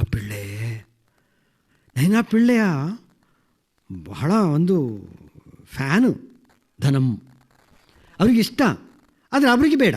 ಅದು ಪುರುಷ ಸಂಗೀತ, ಇದು ಸ್ತ್ರೀ ಸಂಗೀತ, ಅದು ನಾವೆಲ್ಲ ಮುಟ್ಟುವಂಥದ್ದಲ್ಲ ಅಂತ. ಈಗ ಹೆಂಗಸರಿಗೆ ಪ್ಯಾಂಟ್ ಹಾಕೊಳ್ಳೋದಾ, ಸೀರೆ ಮಾತ್ರ ಉಡೋದು, ನಾವು ಸೀರೆ ಮಾತ್ರ ಉಡೋದು ಅಂತ ಹೇಳಿದ ಹಾಗೆ. ಅದು ಧೋತಿ ಉಡೋದು, ಪ್ಯಾಂಟ್ ಹಾಕೊಳ್ಳೋದು, ಶರ್ಟ್ ಹಾಕೊಳ್ಳೋದು ಗಂಡಸರು, ಪುರುಷರು, ಅದು ನಮಗೆ ಬೇಡ ಅಂತ. ಆ ಥರದ ಒಂದು ಡಿಮಾರ್ಕೇಷನ್ ಇದ್ದದ್ರಿಂದ ಧನಮ್ಮಾಳ ಅದನ್ನು ಸರ್ವಥಾ ಒಪ್ಪಲಿಲ್ಲ. ಆದರೆ ಅದನ್ನು ಕಲಿತುಕೊಂಡು ಬಂದ ಈ ಬೃಂದಾಮುಕ್ತ ಹಾಡೋದನ್ನು ಕೇಳಿ, ಇದು ಭಾರಿ ಗಟ್ಟಿಯಾಗಿದೆ, ಸಂಗೀತ ಭಾಳ ಗಟ್ಟಿ ಉಂಟು ಅಂತೇಳಿ ಹೇಳಿ, ಎಷ್ಟಂದ್ರೂ ಅಜ್ಜಿ ಅಲ್ವಾ, ಎಷ್ಟೇ ಕೋಪ ಇರಲಿ, ಇದು ಮೊಮ್ಮಕ್ಕಳಲ್ವ, ಮನೆಯಲ್ಲೇ ಇದ್ದಾವೆ, ಇಷ್ಟು ಚೆನ್ನಾಗಿ ಆಡ್ತಾವೆ, ಅವರಿಗೆ ಧನಮ್ಮಾಳಿನ slow race, slow pace, slow singing, the use of gamaka, ಇದನ್ನೆಲ್ಲ ಹೇಳಿಕೊಟ್ರು. ಹೇಳಿಕೊಡುವಾಗೆಲ್ಲ ಹೇಳ್ತಾಯಿದ್ರು, ಕಲ್ಪನಾ ಸ್ವರ ಎಲ್ಲ ಮಾಡಲಿಕ್ಕೆ ಕೂಡುದು ಗಂಡಸರು, ಹೆಂಗಸರು. ಕಲ್ಪನಾ ಸ್ವರ ಅಂತೇಳಿ ಹೇಳಿದರೆ ಅದೆಲ್ಲವೂ ಸಂಗೀತಕ್ಕೆ ವಿರುದ್ಧ. ಗಮಕಗಳು ಪೂರ ಆಫು, ಕಲ್ಪನಾ ಸ್ವರ ಹಾಕ್ಲಿಕ್ಕೆ ಕೂಡುದು ಅಂತ ಬೃಂದಮ್ಮನಿಗೆ ಆಗಾಗ ವೀಣೆ ಧನಮ್ಮಾಳು ಹೇಳ್ತಿದ್ರಂತೆ. ಆದರೆ ಅಜ್ಜಿಗೆ ಒಂದು ವಿಷಯ ಗೊತ್ತಾಯಿತು, ಈ ಬೃಂದ ನನಗಿಂತ ಶಾರ್ಪ್ ಇದ್ದಾಳೆ ಅಂತ ಅವರೊಂದು ಕಡೆಯಲ್ಲಿ ಹೇಳಿದಾರಂತೆ. ಎಂಥ ಹೆವಿ ರಾಗಗಳನ್ನು ಇಷ್ಟು ಸಣ್ಣ ಮಗು ಹೇಗೆ ಎತ್ಕೊಳ್ತದೆ, ನಾನು ಹೇಳಿ ಬಾಯಿ ಮುಚ್ಚಬೇಕಾದ್ರೆ ಹಾಗೆ ರಿಪ್ರೊಡ್ಯೂಸ್ ಮಾಡ್ತದಲ್ಲ ಇದು ಅಂತ ಹೇಳ್ಕೊಂಡು ಅವರು ಹೇಳ್ತಿದ್ರಂತೆ. ನಾವು ಇಷ್ಟು ಮಾತನಾಡೋದಕ್ಕಿಂತ ಸ್ವಲ್ಪ ಬೃಂದಮ್ಮನ ಹಾಡುಗಾರಿಕೆಯ ಒಂದೊಂದು ತುಣುಕನ್ನು ಚೂರೇ ಹನಿ ಹನಿಯಾಗಿ ಜೇನು ಸವಿದಂತೆ ಸ್ವಲ್ಪ ನೋಡ್ತಾ ಬರೋಣ. ಆಮೇಲೆ ಉಳಿದ ವಿಷಯ ಮತ್ತೆ ಹೇಳ್ತೀನಿ. ಈಗ ಮೊದಲನೇದಾಗಿ ತೋಡಿ ಒಂದು ರಾಗವನ್ನು ಮುಟ್ಟದವರು ಯಾರಿದ್ದಾರೆ ಕರ್ನಾಟಕ ಸಂಗೀತದಲ್ಲಿ, ಅದು ರಾಜರಾಗ. ರಾಜರತ್ನಂ ಪಿಳ್ಳೆಗೆ ತೋಡಿ, GNB ಅವರಿಗೆ ತೋಡಿ, ಅರಿಯಾಕ್ಕುಡಿಯವರಿಗೆ ತೋಡಿ. ಈಗ ಬೃಂದಮ್ಮ ಕೂಡ ತೋಡಿಯ ಒಂದು ಮಿಸ್ಟ್ರೆಸ್. ಇವರ ಆಲಾಪನೆಯ ಒಂದು ಸಣ್ಣ ತುಣುಕು ಕೇಳಿ ತೋಡಿಯಲ್ಲಿ, ಮತ್ತೆ ಉಳಿದ ವಿಚಾರ ಮತ್ತೆ ಹೇಳ್ತೇನೆ.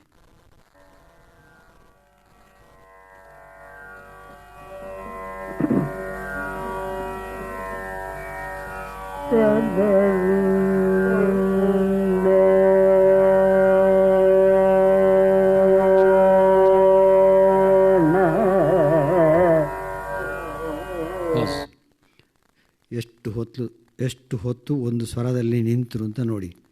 GNB ಅವರಾದರೆ 2 ಮೈಲು ಹೋಗಿ ಆಗ್ತಿತ್ತು ಇಷ್ಟರಲ್ಲಿ. ನೆಕ್ಸ್ಟ್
ಇಲ್ಲಿ ಆಲಾಪನೆಯ ಕ್ರಮ ನೋಡಿ.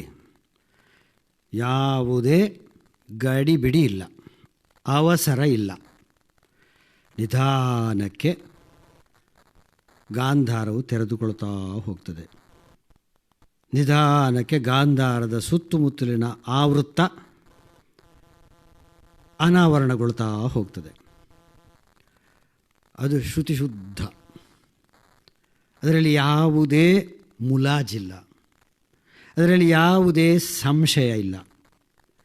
ಅದರಲ್ಲಿ ಕಾಲ ಪ್ರಮಾಣದಲ್ಲಿ ಯಾವುದೇ ಮುಜುಗರ ಇಲ್ಲ. ಅದನ್ನು ಹೇಳುವಾಗ ಇಷ್ಟು ಹೊತ್ತು ಈ ಸ್ವರ ಹೀಗೇ ನುಡಿಬೇಕು ಅಂತ ಹೇಳುವಂತಹ ಸ್ಪಷ್ಟತೆ, ಕ್ರಿಸ್ಟಲ್ ಕ್ಲಿಯರ್ ಒಂದು ಎಕ್ಸ್ಪೊಸಿಷನ್ ಆಫ್ ದ ಸ್ವರ, ಇದನ್ನು ನೀವು ನೋಡ್ಬೋದು. ಅದು ದೀರ್ಘವಾಗಿ ಆ ಬ್ರೆತ್ ಕಂಟ್ರೋಲ್ನಲ್ಲಿ ಹೋಗ್ತಾನೇ ಇರ್ತದೆ.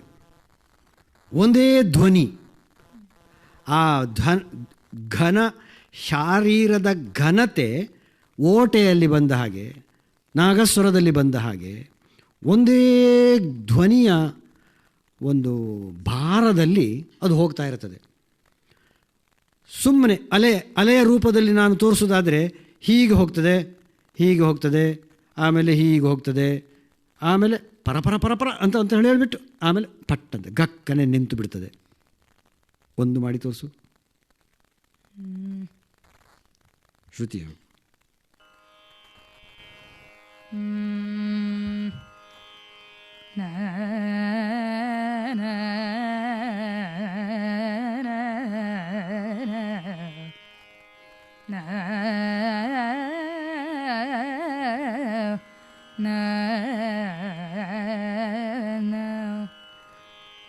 ಬೃಂದಮ್ಮನಿಗೆ ಇಷ್ಟು ಹಾಡೋದಕ್ಕೆ ಒಂದು 15 ನಿಮಿಷ ಬೇಕಾಗ್ಬೋದು.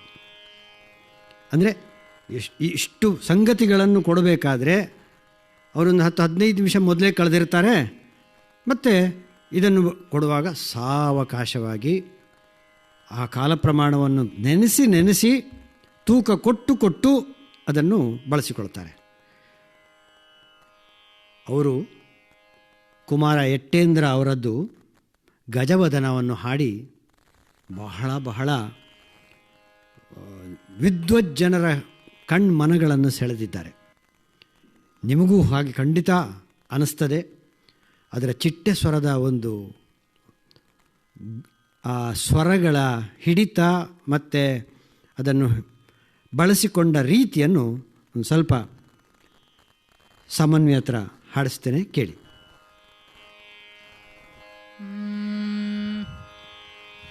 ಗರಿ ಸ ಗರಿ ಗ ಗ ಗ ಮ ಮ ಗರಿ ಸ ಗರಿ ರಿ ಗರಿ ನಿ ದ ಗರಿ ರಿ ಗ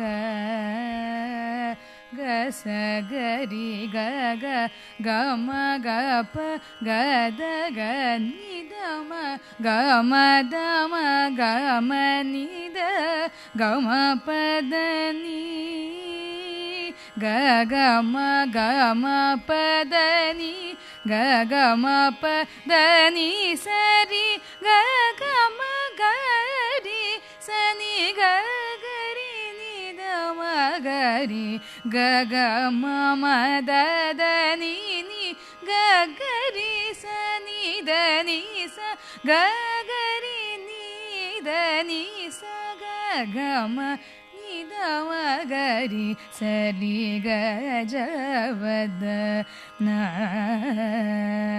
ಸಂ ಮೋದಿತ ವೀರ.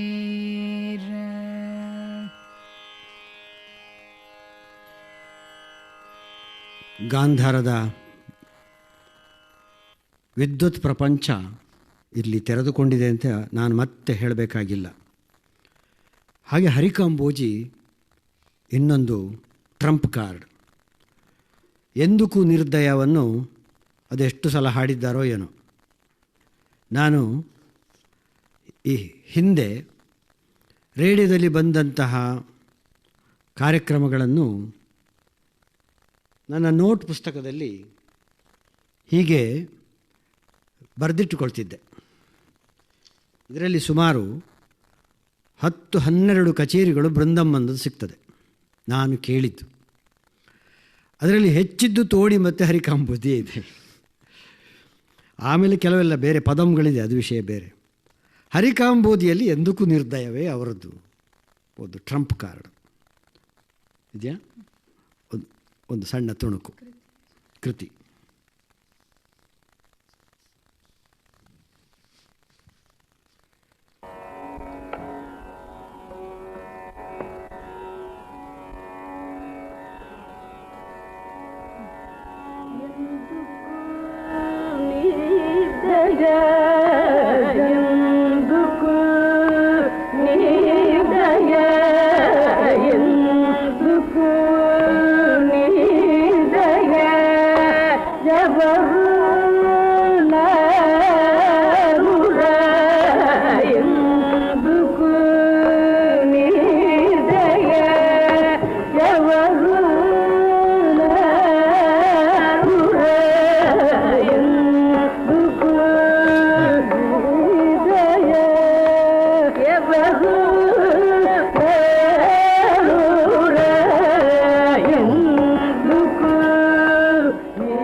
ಅದರ ಮಾರ್ಧವತೆ ನೋಡಿ, ನಿರ್ದಯದ ಮಾರ್ಧವತೆಯನ್ನು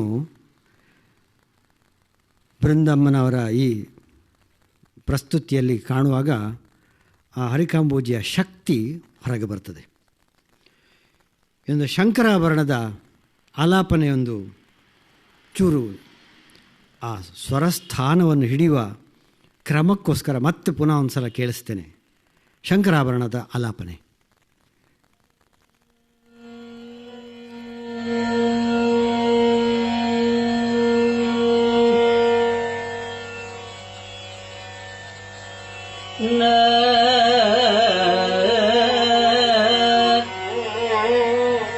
ಗಕ್ಕನೆ ನಿಂತಿತು.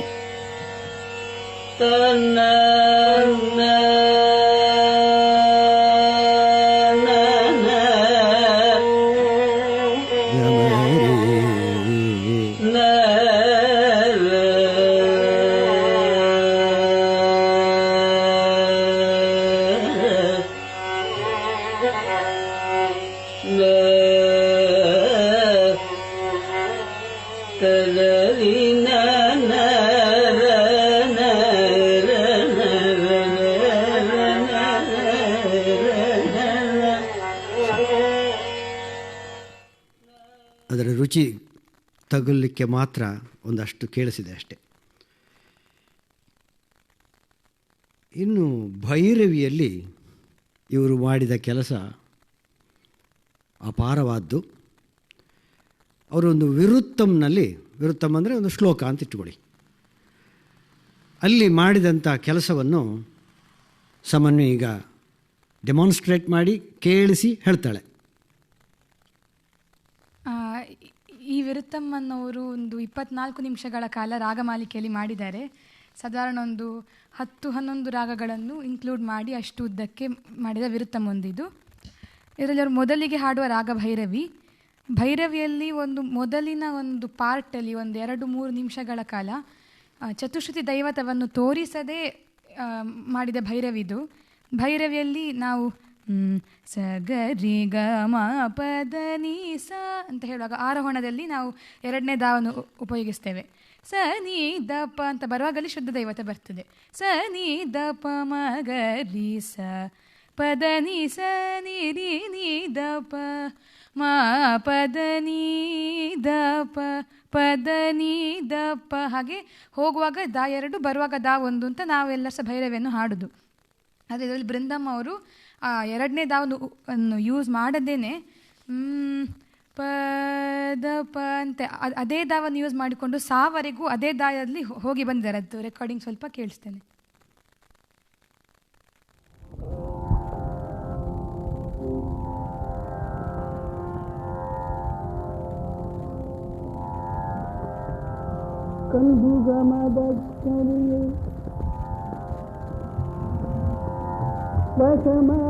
நடத்தல நீத நீத பத நீத கரடிவேம் குடிவாயும் கட்டல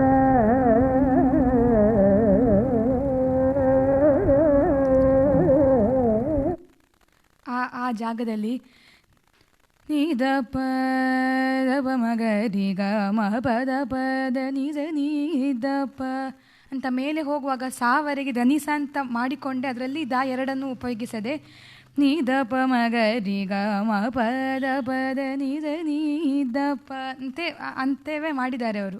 ನಾವು ಹೆಚ್ಚಾಗಿ ಆ ಟೈಪಿನ ದನಿಸವನ್ನು ಯೂಸ್ ಮಾಡೋದು ತೋಡಿಯಲ್ಲಿ. ಆದರೆ ಈ ಭೈರವಿಯಲ್ಲಿ ಆ ಕಾಂಟೆಕ್ಸ್ಟಲ್ಲಿ ಅವರು ಅದನ್ನು ತೋಡಿಯಾಗಿ ಕೇಳಿಸದೆ ಇದಕ್ಕೆ ನಿಧಾನವಾಗಿ ಎಲ್ಲ ಸಾಕೆಯನ್ನು ಮುಟ್ಟಿ ಅದನ್ನು ಚಂದ ಮಾಡಿ ತಗೊಂಡು ಬಂದದ್ದು ಬೇರೆಲ್ಲೂ ಕಾಣಲಿಕ್ಕೆ ಸಿಗೋದಿಲ್ಲ ನಮಗೆ. ಇವೆಲ್ಲ ಸೂಕ್ಷ್ಮಗಳು. ಸೂಕ್ಷ್ಮವನ್ನು ತಿಳಿಬೇಕಾದ್ರೆ ಸ್ವಲ್ಪ ಶಾಸ್ತ್ರಜ್ಞಾನ, ಕಿವಿಯ ಕೇಳ್ಮೆಯ ಸೂಕ್ಷ್ಮತೆ ಅದು ಬಯಸ್ತದೆ. ಆಗ ತಿಳಿದಷ್ಟು ಇದರಲ್ಲಿ ಮೊಗದಷ್ಟು ಉಂಟಲ್ಲ ಇಲ್ಲಿ ಖನಿಜ ಸಂಪತ್ತು ಅಂತ ಗೊತ್ತಾಗ್ತದೆ. ಹಾಗೆ ಭೈರವಿ ಒಂದು ಭೈರವ ರೂಪವನ್ನು ಬೃಂದಮ್ಮನ ಬಾಯಲ್ಲಿ ತರಿಸಿಬಿಟ್ಟಿದ್ದಾರೆ. ಬೃಂದಮ್ಮ ಮತ್ತು ಮುಕ್ತಮ್ಮ ಪದಂ ಮತ್ತು ಜಾವಳಿಯನ್ನು ಮೇಯ್ನ್ ಪೀಸ್ ಆಗಿ ಮಾಡುವಷ್ಟರ ಮಟ್ಟಿಗೆ ಎತ್ತಿ ಮೇಲೆ ತಂದವರು. ಕ್ಷೇತ್ರಯ್ಯ ಪದಂ, ಕ್ಷೇತ್ರಜ್ಞ ಅಥವಾ ಕ್ಷೇತ್ರಯ್ಯ ಪದಂ ಮತ್ತು ಜಾವಳಿಯನ್ನು ಬರೆದವರು ತುಂಬ ಜನ ಇದ್ದರು. ಪಟ್ಟಾಭಿರಾಮ ಇದ್ದರು, ತಿರುಪತಿ ನಾರಾಯಣ ಸ್ವಾಮಿಯವರಿದ್ದರು, ಎಲ್ಲ ಅವರು ಬರೆದ ಇದನ್ನೆಲ್ಲ ಫೇಮಸ್ ಮಾಡಿದವರು ಬೃಂದ ಮತ್ತು ಮುಕ್ತಮ್ಮನವರು. ಪದಮ್ಮಿಗೆ ಇದೊಂದು ಇವರು ಡೆಫಿನಿಷನ್ ಇದ್ದ ಹಾಗೆ, ಅದನ್ನು ಹೆಚ್ಚು ಕಡಿಮೆ ಮಾಡುವ ಹಾಗೆಯೇ ಇಲ್ಲ. ಎಷ್ಟು ದೊಡ್ಡ ದೊಡ್ಡ ವಿದ್ವಾಂಸರುಗಳು ಹೋಗಿ ಇವರ ಹತ್ರ ಹೋಗಿ ಕಲ್ತಿದ್ದಾರೆ ಅಂತಿಲ್ಲ. ಶಮ್ಮಂಗುಡಿ ಶ್ರೀನಿವಾಸ ಅಯ್ಯರವರು ಬೃಂದಮ್ಮನನ್ನು ತ್ರಿವೇಂದ್ರಮಿಗೆ ಕರೆಸಿದ್ರಂತೆ, ಪಾರ್ವತಿ ಸೇತುಬಾಯಿಯವರ ಆಸ್ಥಾನಕ್ಕೆ. ಬೃಂದಮ್ಮ ಸೇತುಬಾಯಿಯವರು ಧನಮ್ಮಾಳಿನ ದೊಡ್ಡ ಭಕ್ತರು. ಹಾಗಾದ್ರೆ ಬೃಂದಮ್ಮ ಅಂತೇಳಿ ತುಂಬ ಅವರಿಗೆ ಬೇಕಾದಷ್ಟು ಮರ್ಯಾದೆ ಎಲ್ಲ ಕೊಟ್ಟು ಅವರನ್ನು ಕರೆಸಿಕೊಂಡ್ರು. ಶಮ್ಮಂಗುಡಿಯವರಿಗೆ ಬೃಂದಮ್ಮನ ಹಾಡು ಕಲಿಬೇಕು ಅಂತ ಆಸೆ. ಹೇಳಿಕೊಡ್ತೀರಾ ಅಂತ ಕೇಳಿದರು. ಬೃಂದಮ್ಮ ಏನು ಹೇಳಿದ್ರು ಗೊತ್ತಾ? ಚಾಕಮಕ್ಕ ಚಟ್ಟಮುಟ್ಟೆ ಹಾಕಿ ನನ್ನ ಎದುರಿನಲ್ಲಿ ಕ್ರಾಸ್ ಲೆಗ್ಡ್ ಆಗಿ ಕೂತ್ಕೊಳ್ಬೇಕು, ಹೇಳ್ಕೊಡ್ತೇನೆ ಅಂತ ಹೇಳಿದ್ರಂತೆ. ಶಮ್ಮಂಗುಡಿಯವರು ಚಕ್ಕಳ ಮಕ್ಕಳ ಹಾಕಿ ಚಟ್ಟಮುಟ್ಟೆ ಹಾಕಿ ಅಟ್ಟ ಮಾಡಿಸಿ ಕೂತು ಬೃಂದಮ್ಮನವರ ಎದುರಿನಲ್ಲಿ ತ್ರಿವೇಂದ್ರಂನಲ್ಲಿ ಪಾಠ ಮಾಡಿಸಿಕೊಂಡಿದ್ದಾರೆ. ಪದಂ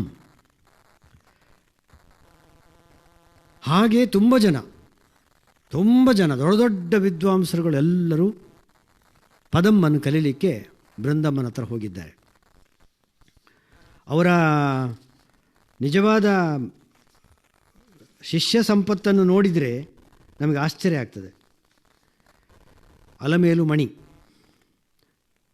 ಡಾಕ್ಟರ್ ಎಸ್ ಸೌಮ್ಯ, ಅರುಣಾ ಸಾಯಿರಾಮ್, ರವಿಕಿರಣ್, ಸಂಗೀತ ಸಾಮ್ರಾಟ್ ರವಿಕಿರಣ್, ರಮಾ ರವಿ, ಇಂದಿರಾ ಮೆನನ್, ಗೀತಾರಾಜ, ಕೀರ್ಣಾವಳಿ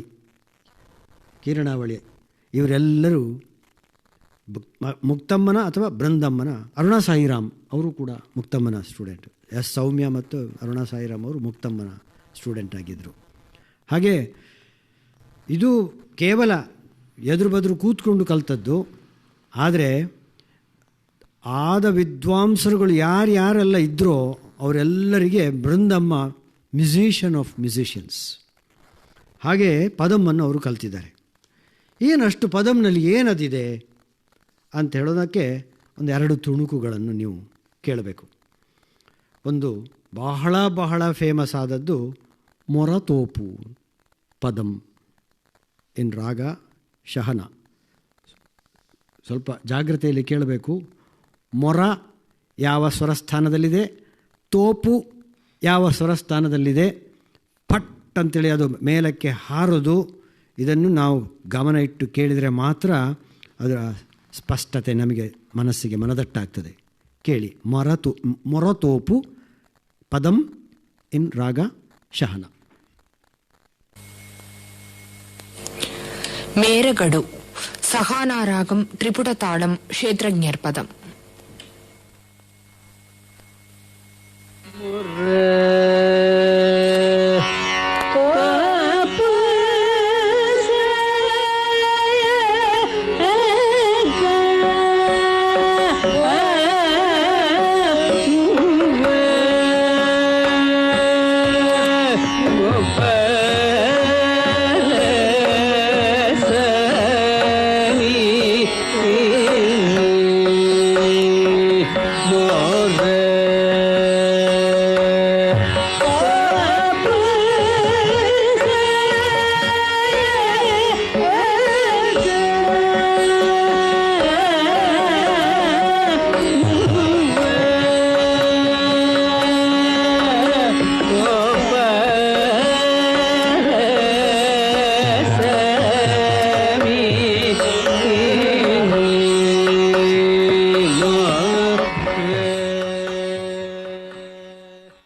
ಪುನಃ ನಾನು ಹೇಳಬೇಕಾಗಿಲ್ಲ, ಇದರ ನಿಧಾನವೇ ಪ್ರಧಾನ.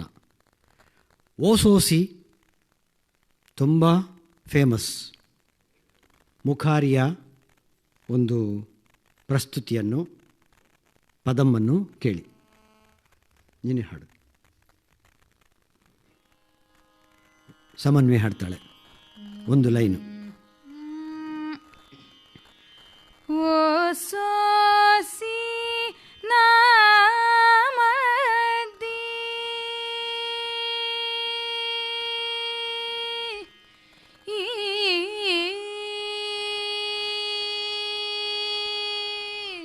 ಓ ಸೋಸಿ ನಾಮದಿ ನುನ್ನಯತಿ ನೀದು ಸೋಸಿ ನಾಮದಿ ನುನ್ನಯತಿ ನೀದು ಸೋಸಿ ನಾಮದಿ ನುನ್ನಯತಿ ನೀದು ರಾಸ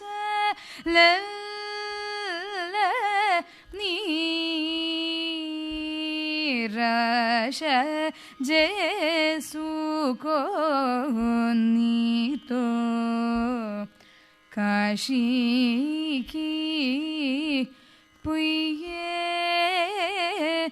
ನೇ ನೀವಲನೆ ಕಾಶಿ ಕಿ ಪುಯ್ಯೆ ನೇ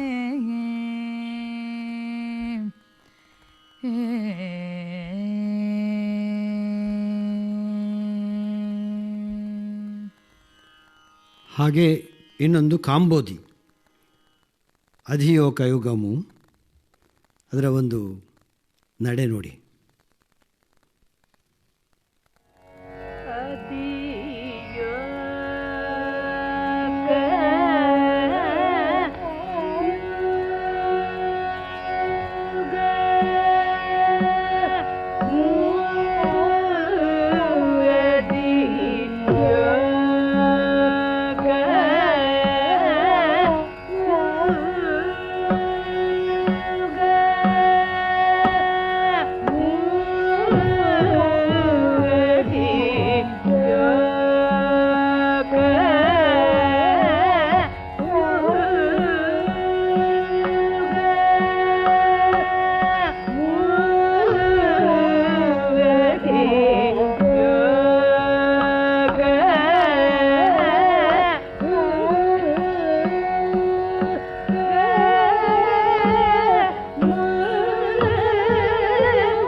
ಹೀಗೆ ನೂರಾರು ಪದಂಗಳನ್ನು ಜೀವಂತಗೊಳಿಸಿದ್ದು ಬೃಂದಮ್ಮ ಮತ್ತು ಮುಕ್ತಮ್ಮ. ಹೀಗೆ ಜಾವಳಿ ಮತ್ತೆ ಶೃಂಗಾರ ರಸಕ್ಕೆ ಹೇಳಿ ಮಾಡಿಸಿಟ್ಟಂತಹ ರಚನೆಗಳು. ಫರಜ್ ಜಾವಳಿ ಸ್ಮರಸುಂದರಾಂಗುನಿ ಎಲ್ರಿಗೂ ಗೊತ್ತಿದೆ ಈ ಜಾವಳಿ. ಅದರಲ್ಲಿ ಫರಜ್ ರಾಗ ಆದದ್ರಿಂದ ಅದರಲ್ಲಿ ಶುದ್ಧ ಮಧ್ಯಮವೇ ಪ್ರಯೋಗ ಆಗಬೇಕು. ಇಲ್ಲಿ ಅಲ್ಲಲ್ಲಿ ಬಂದುಬಿಟ್ಟು ಪ್ರತಿ ಮಧ್ಯಮ ಬಂದು ಇಣಿಕಿ ನೋಡುವಂಥದ್ದು ಸ್ಥಳವನ್ನು ನೋಡ್ಕೊಳ್ಳಿ. ಪ್ರತಿ ಮಧ್ಯಮ ಇದೆ. ಬೃಂದಮ್ಮ ಹಾಡೋದನ್ನು ನೀವು ಕೇಳಬೇಕು. ಅದು ಸಣ್ಣ ಪೀಸು ಕೊಡ್ತೇನೆ. ಇದನ್ನು ಕೇಳಿದಂಥ ಸಂಗೀತ ಸಾಮ್ರಾಟ್ ಚಿತ್ರವೀಣಾ ರವಿಕಿರಣ್ ಅವರು ಇದನ್ನು ಹೆಚ್ಚು ವಿಶೇಷವಾಗಿ ಕೇಳಿಸ್ತಾರೆ ಅವರ ಸ್ಟೂಡೆಂಟ್ಸ್ಗಳಿಗೆ. ಕೇಳಿಸ್ಬಿಟ್ಟು ಅದನ್ನು ಬೇಕಾದಲ್ಲಿಗೆ ಮಾತ್ರ ಪ್ರಯೋಗಿಸಬೇಕೇ ವಿನಃ ಎಲ್ಲ ಕಡೆಯಲ್ಲಿ ಇದನ್ನು ಪ್ರಯೋಗಿಸಬಾರ್ದು ಅಂತ ಹೇಳುವಂಥದ್ದನ್ನು ಕೂಡ ಒತ್ತಿ ಹೇಳ್ತಾರೆ. ಯಾಕಂದರೆ ಅವರದ್ದೇ ಶಿಷ್ಯೆ ಇಲ್ಲಿ ಕೂತಿದ್ದಾರೆ, ಸಮನ್ವಿ. ಫರಜ್ ಜಾವಳಿಯನ್ನು ಒಂದಷ್ಟು ಕೇಳಿಸು. ಆ ಪ್ರತಿಮಧ್ಯಮ ಬರುವಂಥ ಜಾಗ ಹಾಕು.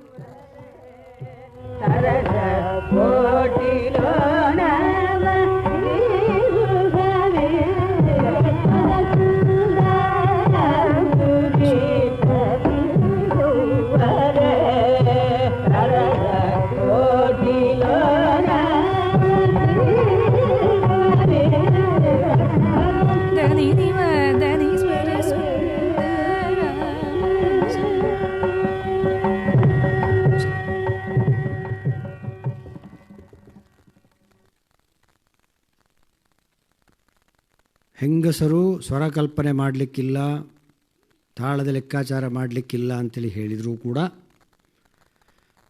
ನೈನಾ ಪಿಳ್ಳೆಯವರ ಶಿಷ್ಯೇಂದ್ರಾಗಿ ಬೃಂದಮ್ಮ ಮತ್ತು ಮುಕ್ತಮ್ಮ ವೀಣೆ ದನಮ್ಮಾಳಿಗೆ ವಿರುದ್ಧವಾಗಿ ಅವರು ಸ್ವರಕಲ್ಪನೆ ಮಾಡ್ತಾಯಿದ್ರು. ಒಂದು ಮಾಯ ಮಾಡುವ ಗೌಳಕ್ಕೆ ಸ್ವರಕಲ್ಪನೆ ಮಾಡುವಂಥ ಅವರ ಆ ಪೇಸ್, ಅದರ ಒಂದು ಚಂದ ನೋಡಿ.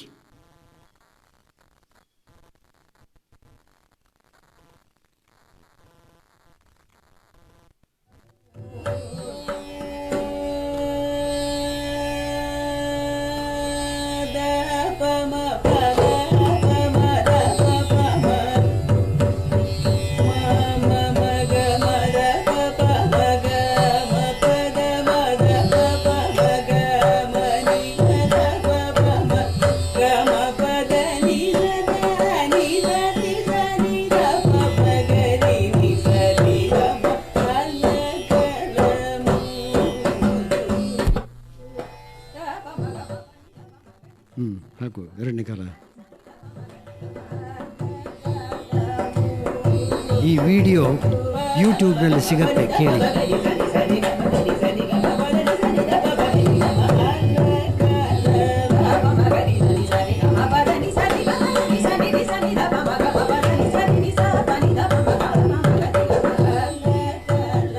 ಅವರ ಜೊತೆಗೆ ಹಾಡ್ತಾ ಇದ್ದದ್ದು ಅವರ ಮಗಳು ವೇಗವಾಹಿನಿ.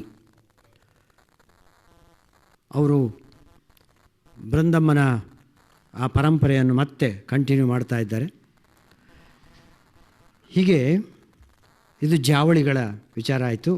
ಒಂದು ಜಾವಳಿ ಜುಂಜೂಟಿದ್ದು ನೀವೆಲ್ಲರೂ ಕೇಳಿದ್ದನ್ನು ಬೃಂದಮ್ಮನ ಬಾಯಲ್ಲಿ ಹೇಗೆ ಬರ್ತದೆ ಅಂತ ಕೇಳಿ. ಪ್ರಾಣ ಸಕುಡೀಟು ಜೀರೇನೆ ಜೇರೇನೆ ಸಖಿ ಪ್ರಾಣ.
ಜಾವಳಿಯ ಚಂದವನ್ನು ನೋಡಬೇಕಾದ್ರೆ ಇಂಥ ದೊಡ್ಡ ವಿದ್ವಾಂಸರ ಸ್ಪಷ್ಟತೆಯನ್ನು ನಾವು ಗಮನಿಸಿಕೊಳ್ಬೇಕು. ಒಂದು ಕನ್ನಡ ಹಾಡಿದ್ದಾರೆ ಬೃಂದಮ್ಮ, ಈ ಪರಿಯ ಸೊಬಗಾವ ದೇವರಲ್ಲಿ ನಾ ಕಾಣೆ. ನೋಡಿ ಯಾವ ರಾಗದಲ್ಲಿ ಹಾಡಿದ್ದಾರೆ ಅಂತೇಳಿ ಕೇಳ್ಕೊಳ್ಳಿ.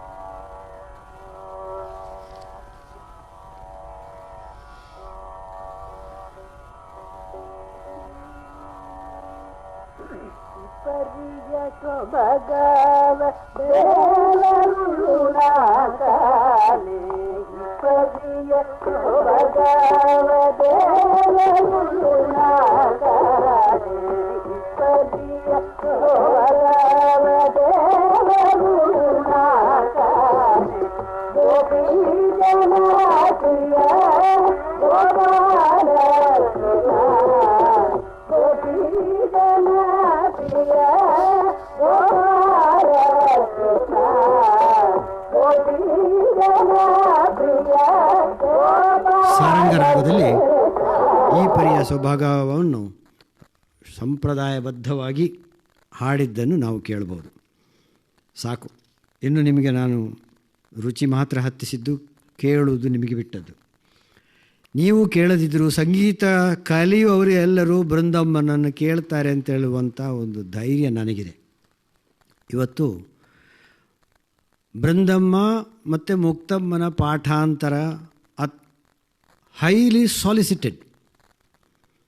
It is sought after. ಯಾಕೆ ಅಂತ ಭಾರಿ ಆಶ್ಚರ್ಯ ಆಗ್ತದೆ. ಈಗಿನ ಯಾವ ಕಲಾವಿದರುಗಳು ಕೂಡ ಇಷ್ಟು ನಿಧಾನವಾಗಿ ಹಾಡೋದು ಇಲ್ಲ ಅಂತೇಳಿಯೇ ಹೇಳ್ಬೋದು. ಅಷ್ಟು ವ್ಯವಧಾನವೂ ಇಲ್ಲ ಈ ಮೋಟರ್ ಯುಗದಲ್ಲಿ, ಈ ಕಂಪ್ಯೂಟರ್ ಯುಗದಲ್ಲಿ. ಅಂಥಲ್ಲಿ ಇಷ್ಟು ನಿಧಾನವಾಗಿ ಹಾಡುವಂಥದ್ದನ್ನು ಈಗಿನವರು ಹೇಗೆ ಕೇಳ್ತಾರೆ? ಯಾಕಂದರೆ ಬೃಂದಮ್ಮ ಅಥವಾ ಮುಕ್ತಮ್ಮ ಬದುಕಿದ್ದಾಗ ಅವರ ಕಚೇರಿಗೆ ಜನ ಇಲ್ಲ, ಅವರ ಕಚೇರಿಯನ್ನು ಕೇಳುವವರೇ ಇಲ್ಲ. ಕೇಳಿದರೆ ದೊಡ್ಡ ದೊಡ್ಡ ವಿದ್ವಾಂಸರು ಮಾತ್ರ ಕೇಳೋದು, ಜನರಿಗೆ ಬೇಡ. ನನ್ನ ದೂರಲ್ಲ ಅದು. ಬೃಂದಮ್ಮನವರ ಆ ಕ್ಲಾಸಿಕಲ್ ಡಿಕ್ಷನೇ ಆಗಿದೆ. ಅವರು ಹೇಳ್ತಾರೆ, ಬೃಂದಮ್ಮನೇ ಹೇಳ್ತಾರೆ, ನನ್ನ ಸಂಗೀತವನ್ನು ಕ್ಷೌರಿಕನ ಅಂಗಡಿಯಲ್ಲಿ ಹಾಕೋದು ಬೇಡ ಅಂತ, ಪಾಪ್ಯುಲರ್ ಆಗೋದು ಬೇಡ. ವೀಣೆ ಧನಮ್ಮ ಸಹ ಹೀಗೆ ಹೇಳಿದ್ದು, ಅಜ್ಜಿ ಹಾಗೆ ಮೊಮ್ಮಗಳು ಕೂಡ.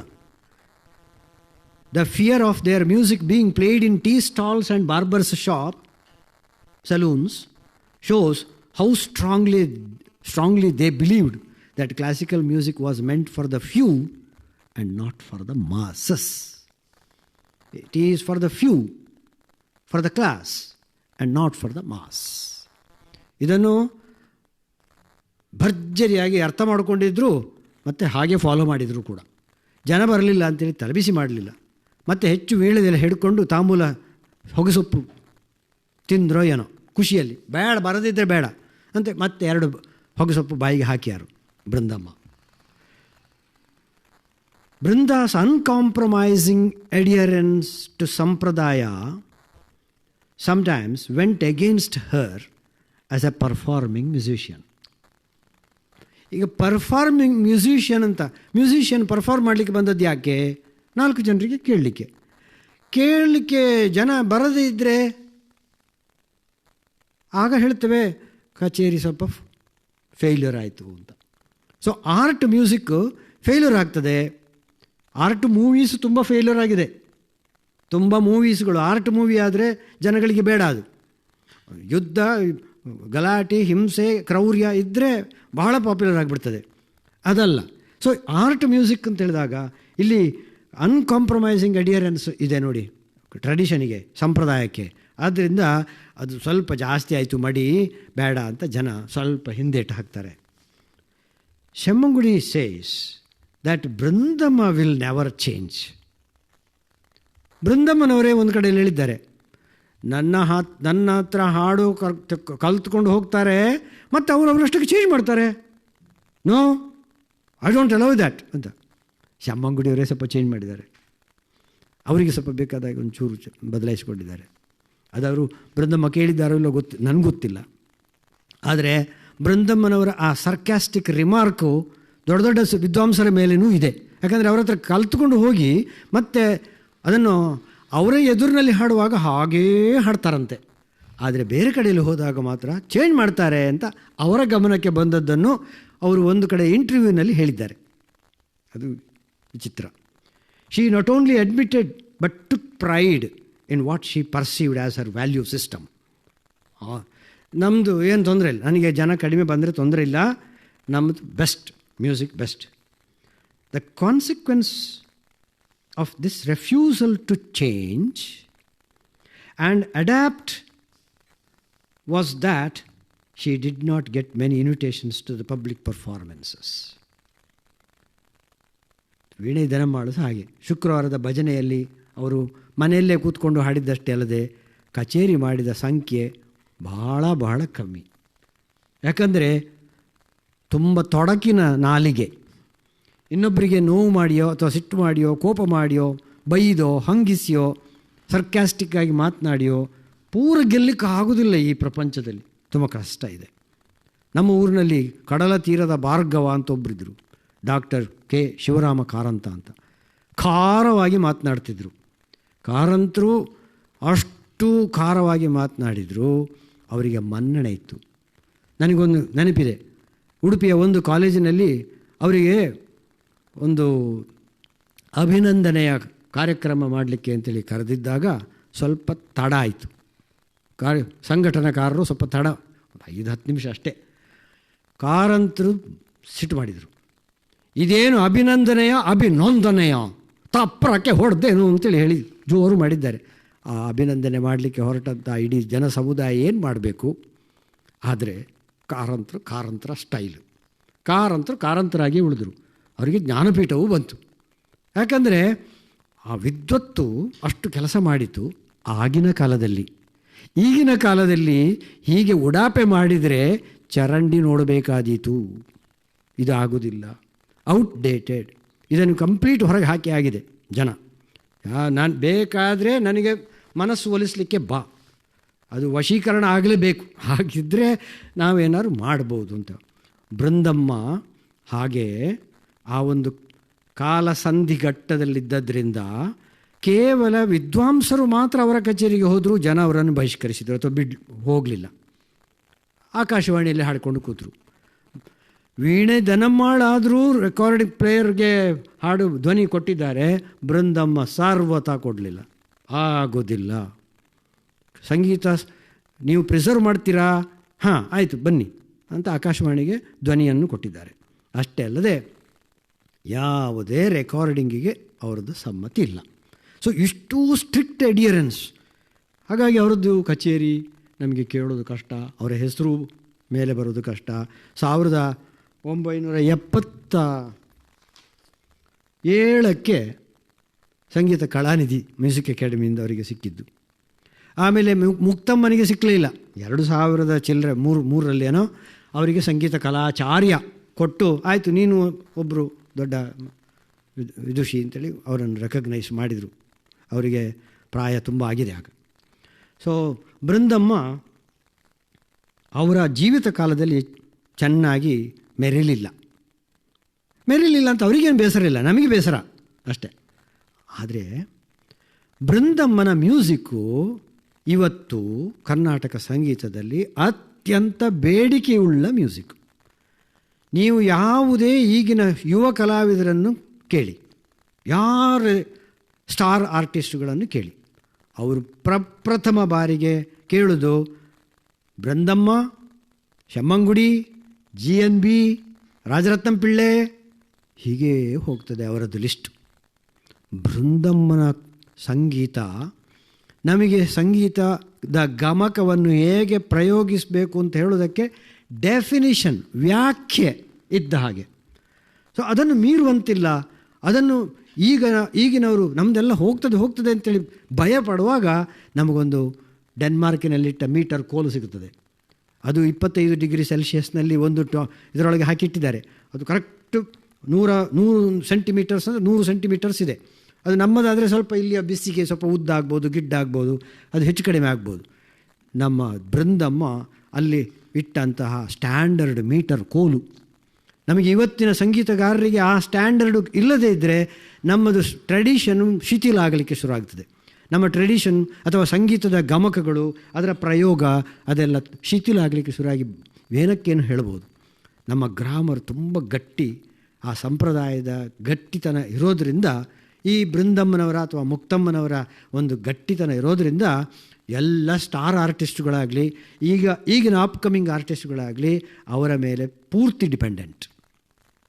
ಮುಕ್ತಮ್ಮನವರ ಸ್ಟೂಡೆಂಟು ಎಸ್ ಸೌಮ್ಯ ಅವರು, ಅರುಣಾ ಸಾಯಿರಾಮ್ ಅವರು.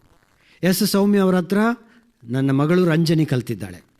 ಸೊ ಮುಕ್ತಮ್ಮನ ಅಥವಾ ವೀಣೈ ದನಮ್ಮಾಳ್ ಅಥವಾ ಬೃಂದಮ್ಮ ಅಥವಾ ಮುಕ್ತಮ್ಮನ ಪಾಠ ನಮ್ಮ ಮನೆಗೆ ರಂಜನಿಯ ಮೂಲಕ ಪ್ರವೇಶ ಮಾಡಿದೆ.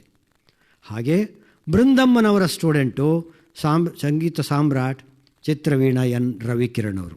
ಬೃಂದಮ್ಮ ಅವರು ಯಾರನ್ನೂ ಒಪ್ಪಿಕೊಳ್ಳದಿದ್ದರೂ ಚಿತ್ರವೀಣಾ ನರಸಿಂಹನ್ ಅಂದರೆ ರವಿಕಿರಣ್ ಅವರ ತಂದೆಯವರನ್ನು ಅವರನ್ನು ಒಪ್ಪಿಕೊಳ್ತಿದ್ರು. ಅವರ ವಿದ್ವತ್ತಿಗೆ ತಲೆಬಾಗುತ್ತಿದ್ದರು.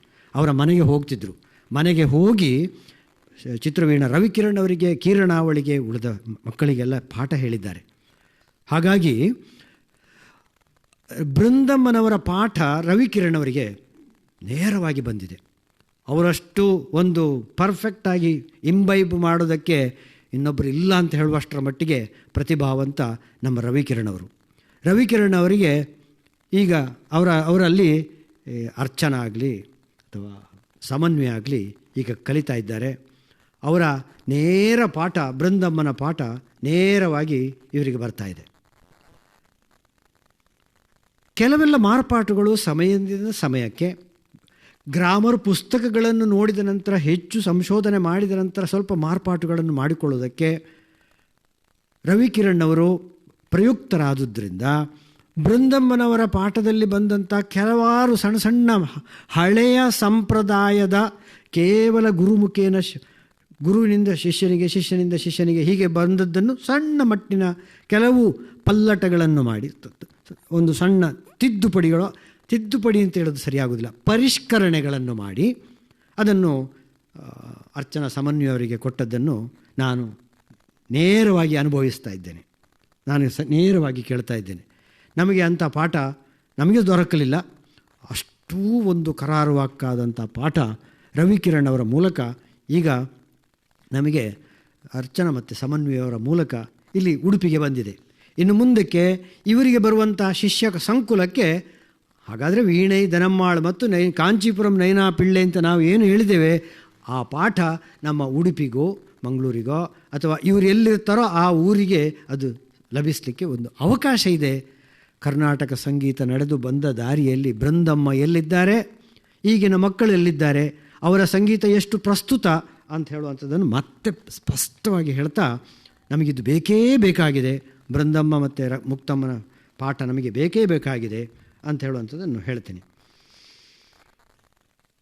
ಸಂಗೀತದ ನೊಟೇಷನ್ಸ್ ಮೂಲಕ ಕಲಿಸಲಿಕ್ಕೆ ಕೂಡ್ದು ಅಂತೇಳಿ ಹೇಳ್ತಿದ್ದವರು ಬೃಂದಮ್ಮ. ಯಾಕಂದರೆ ಅವರು ಹೇಳಿದ್ದು ಸಂಗೀತದ ಸ್ವರೂಪ ಭಾವ ಕಳಕೊಳ್ಳುತ್ತದೆ.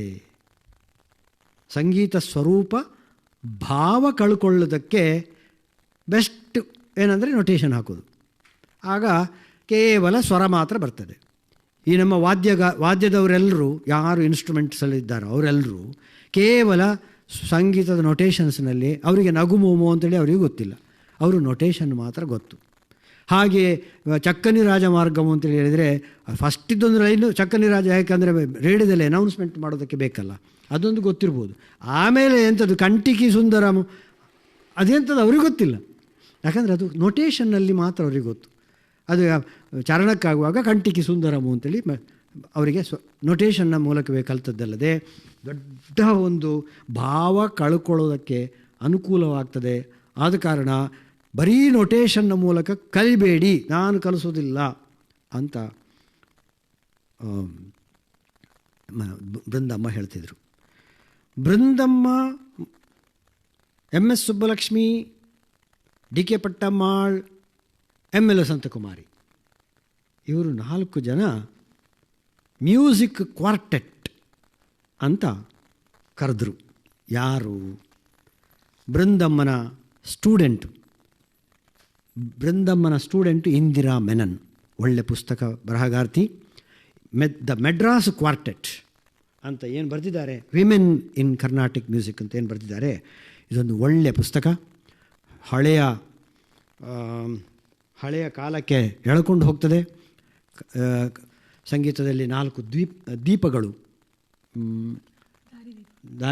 ದೀಪಗಳು ಅಂತೇಳಿ ನಮ್ಮ ಲಲಿತಾ ಶ್ರೀನಿವಾಸನ್ ಅವರು ಕನ್ನಡಕ್ಕೆ ಇದನ್ನು ಟ್ರಾನ್ಸ್ಲೇಟ್ ಮಾಡಿದ್ದಾರೆ. ಬಹಳ ಒಳ್ಳೆಯ ಪುಸ್ತಕ, ಇಂದಿರಾ ಮೆನನ್ ಬರೆದಿರೋದು.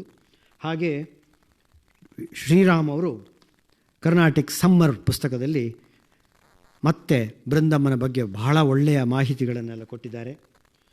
ಮತ್ತು ನಾನೇ ಕೇಳಿದಂಥ ಹಲವಾರು ಹಳೆಯ ಪುಸ್ತಕಗಳ ಕೆಲವು ಕಡತಗಳನ್ನು ನೋಡಿದಾಗ ಬೃಂದಮ್ಮ ಏನು ಹೇಳಿದ್ದಾರೆ ಅಂತ ಹೇಳುವಂಥದ್ದು ಮತ್ತೆ ನೆನಪಾಗ್ತದೆ.